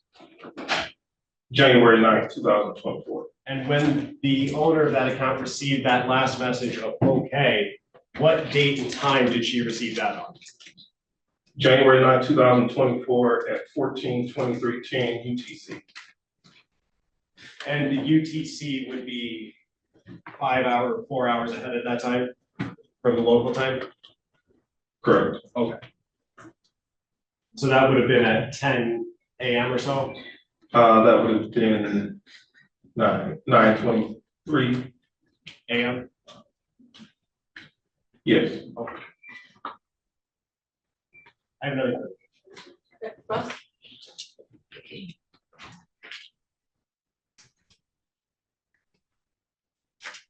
Is it, Sergeant Harris? I'm sorry. It was Lieutenant It Harris. was Lieutenant, I'm sorry. So did you learn about this case through Detective Gardner? You learned about it from somewhere from the school, or how did it land on your desk? So the grandmother went to the school called Officer Wolf, who works that area. And then whenever we have a missing student, we always dispatch a detective.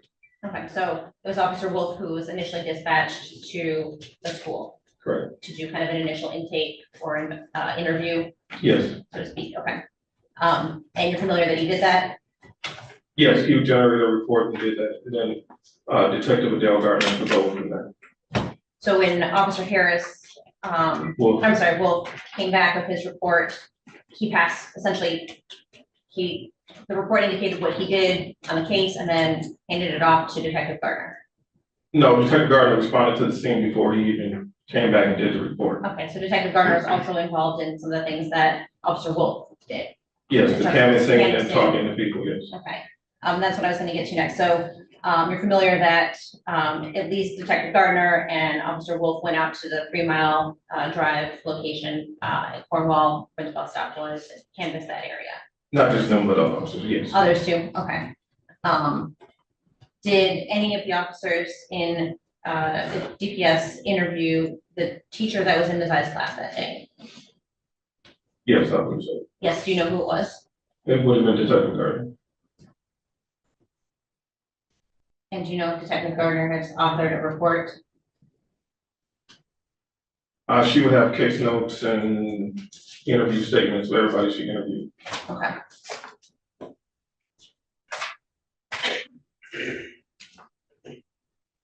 Did you follow up on anything that Officer Wolf did or that he left open in his report to you? Not personally, I was just directing the efforts of Detective Gardner as whatever guidance she needed or help. Okay, and one of the things that she requested of you was to do the search warrant for the text now? The text now, Instagram. Okay, and did you receive anything back from Instagram? Yes, I received back to her, NaZiyah's Instagram account, information. Okay.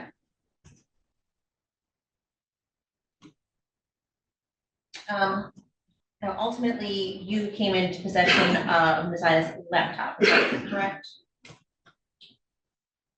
You talking about the one she uses at school? Correct. Yes. And how did you take possession of that?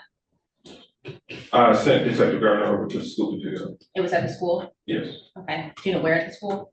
With all the rest of the laptops the kids use. Okay, so they leave the laptops there every day at the end of the day? Yes. Okay. Do you know if anybody's from your unit or searched anywhere in the classroom, like lockers or areas where like coats and other things, bags, backpacks, lunch boxes, that kind of thing are stored? That would have been standard to have to search where her locker was, her classroom, any of that stuff. It would have been. We searched the whole school to make sure that we found kids hiding in the school before they go missing. So we would search the entire school, surrounding area that route to and from school, things of that nature. Can you say for sure that that was done here, or just that should have been done? Because That should have been done. Okay, but you can't say for sure that you didn't do it. I didn't go to the scene. Okay. And you haven't read a report that indicated somebody else did it? Is that fair to say? That's fair to say. Okay.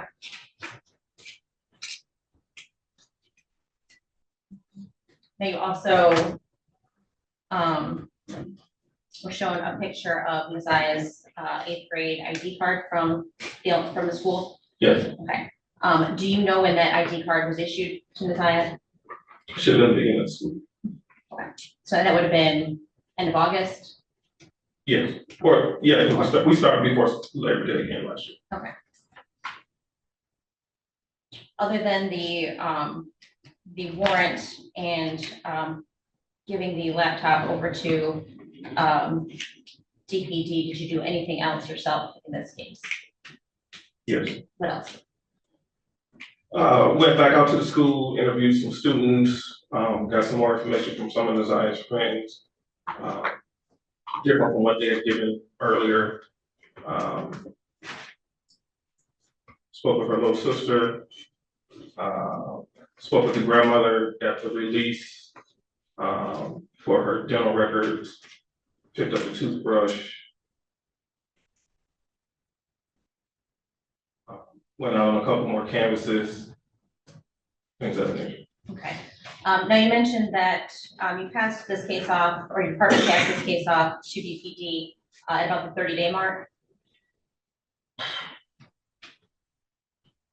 Somewhere around there, it may have been a little after, because right around the 30-day mark is when I would have went and got the toothbrush, so we still had it then. Because you have to make that update in the system. You guys should get close to the 30 days.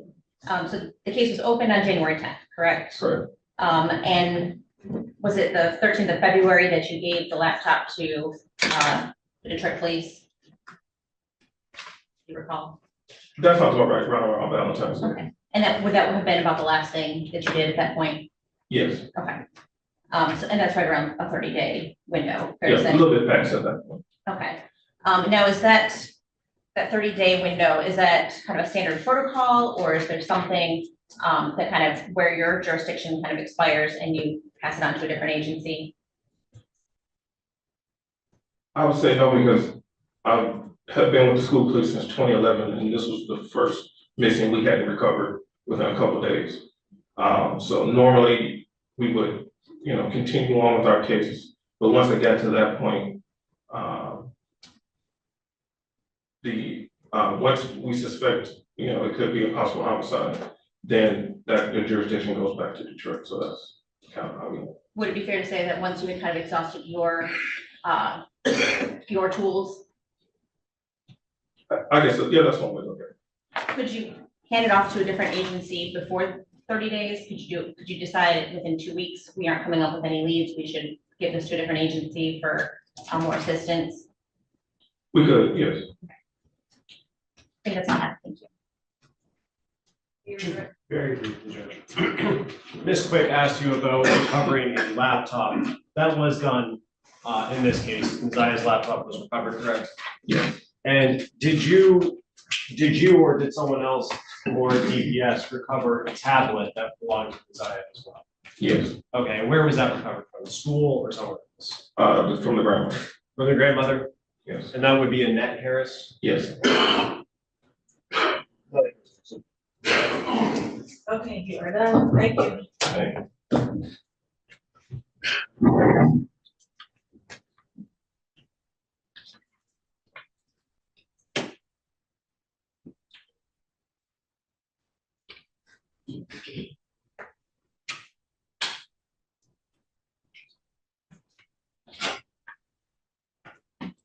Maybe we have one more, Judge. Yes.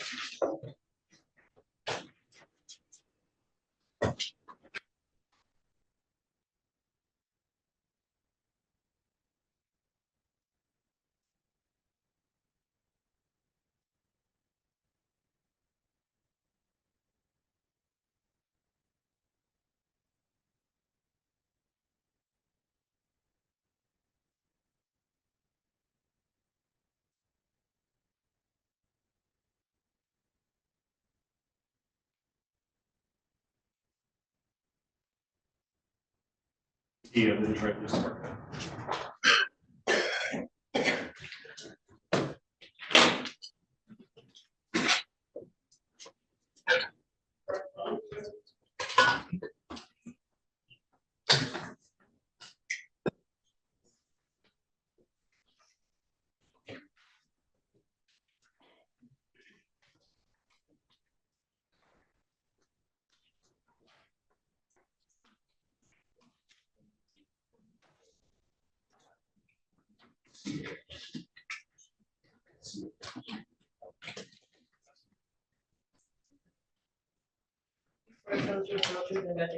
I do. Hey, procedure. Yes. Thank you. You state your name for the record, sir? Antonio Crowley. And what do you do for a living? I'm a detective for the Detroit Police Department. How long have you been with the Detroit Police Department in total? Total 29 years. And how long in the homicide unit primarily? 11 years. Okay. And what is your current role in the homicide unit? At this time, I am one of two that extract surveillance videos from locations. Oh. And does that sometimes include like doorbell cameras, Ring or Xfinity or something like that? Correct, it does. Okay. And did you do that? I want to take you back to January 20th, 2024. Did you receive a request or a dispatch to go to a location? Not on that date, but yes, I did receive a request back in February 20th of 24 to make 4803 Bedford to recover some video. Okay, and you said 4803? Correct. And did you write a report about this? Correct. Is there an error or a typo in your report regarding the address? Yes, I have 3803. And in preparation for your testimony, did you realize that that was a typo? Correct. And what was the reason you were dispatched to that location on Bedford?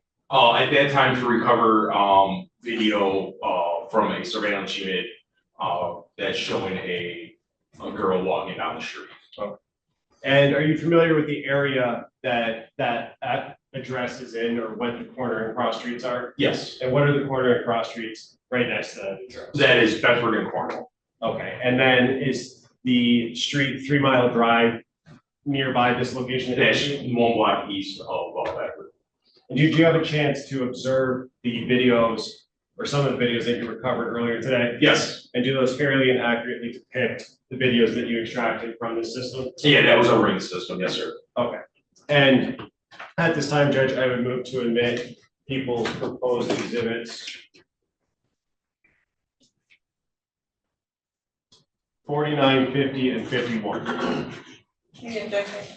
No, It will be noted. And permission to publish. Yes.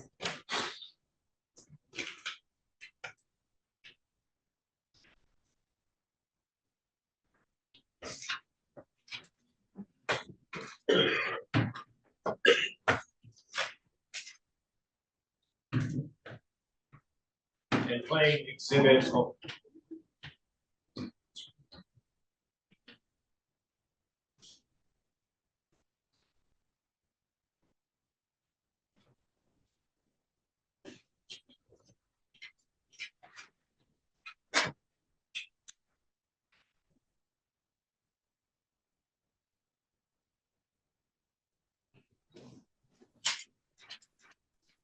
Playing exhibit 49 from the beginning.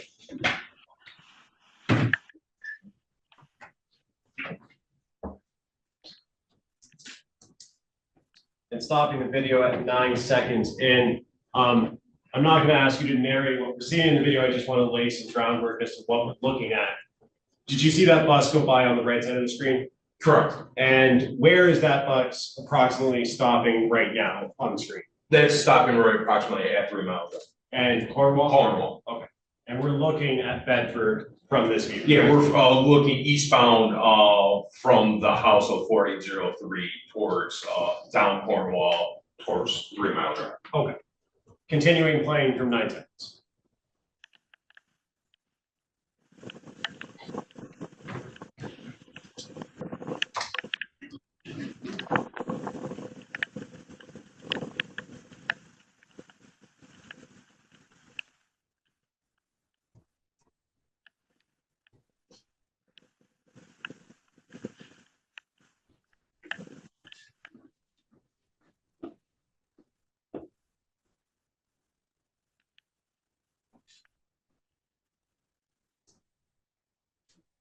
And moving to exhibit 50. And playing from the beginning.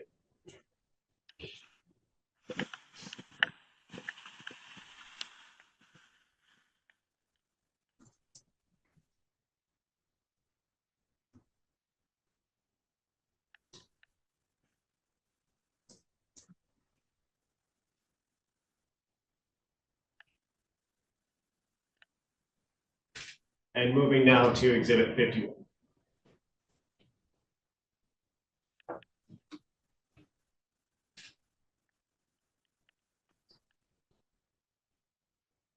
And stopping at 6 seconds into the video.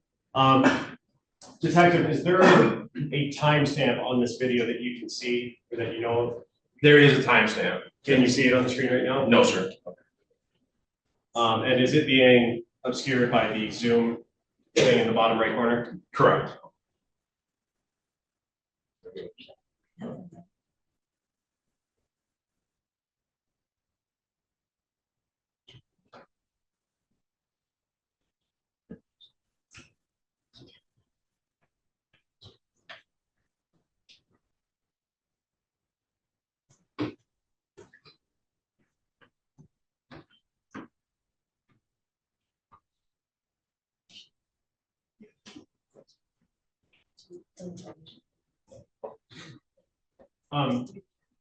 Detective, when you went to extract this, is there something you do or process that you follow to calibrate the time system on the system you're extracting the video from? Correct. We do a time calibration to the world clock. Okay, and what is the world clock? So basically, the world clock is the anatomical clock that we go by from the Navy clock.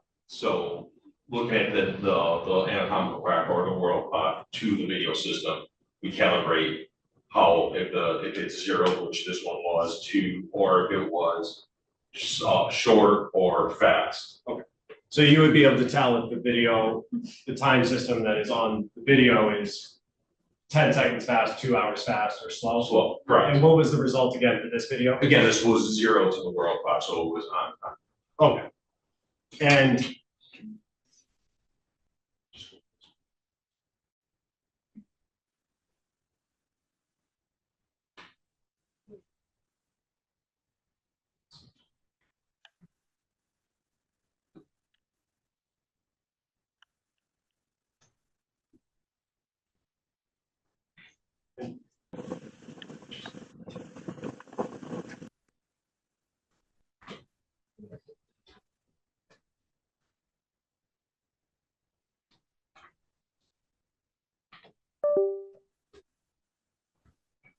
may I question administration? Yes. Detective, can you read, it might be easier on the laptop, what the time is in the bottom right corner on the screen right now?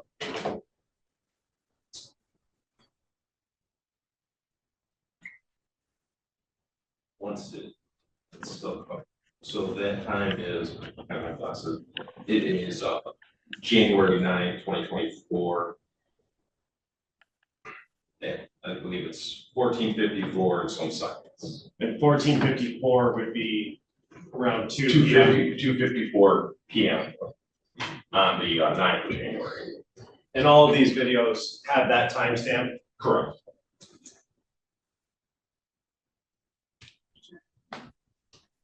And playing the video now from 30 degrees.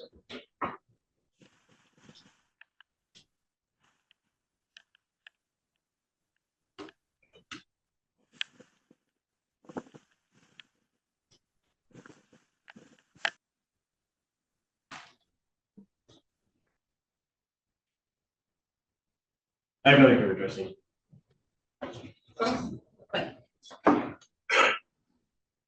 So in that video, are you familiar with that area that's depicted in the video? Correct. Okay, so, you said that that was a view, from the camera on a house viewing Bedford going east, is that correct? Bedford runs north and south, Cornwall runs east and west, so it's shooting eastbound down Cornwall, basically. Okay, the view, your view is The like, view. is looking towards the east, Correct, okay. And so in Bedford, you said is north-south street. correct. And so the person walking down, Bedford would be going towards the north. Yes, ma'am, towards Warren, East Harper? Warren. Or, is it Warren or is it Harper? That's Warren. Warren, okay, Well, Warren, then Harper, that's all going in that. okay.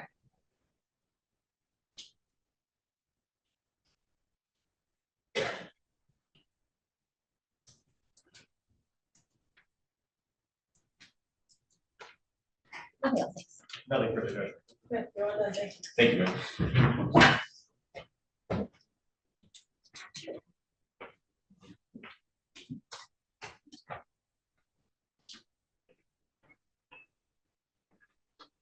Thank you, Mike. Okay. And tomorrow, how many witnesses do you anticipate having? That's the way to go.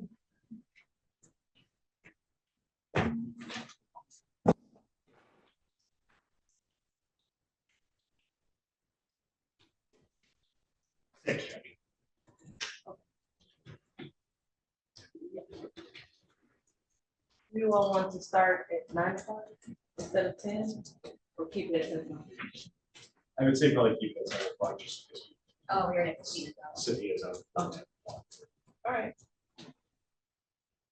There are a few cases on the docket, some domestic violence cases that I don't think will interfere, but the complete afternoon also is blocked off for this case, so we'll figure it out. Off the record? Not for the people. Nothing, thank you. Off the record.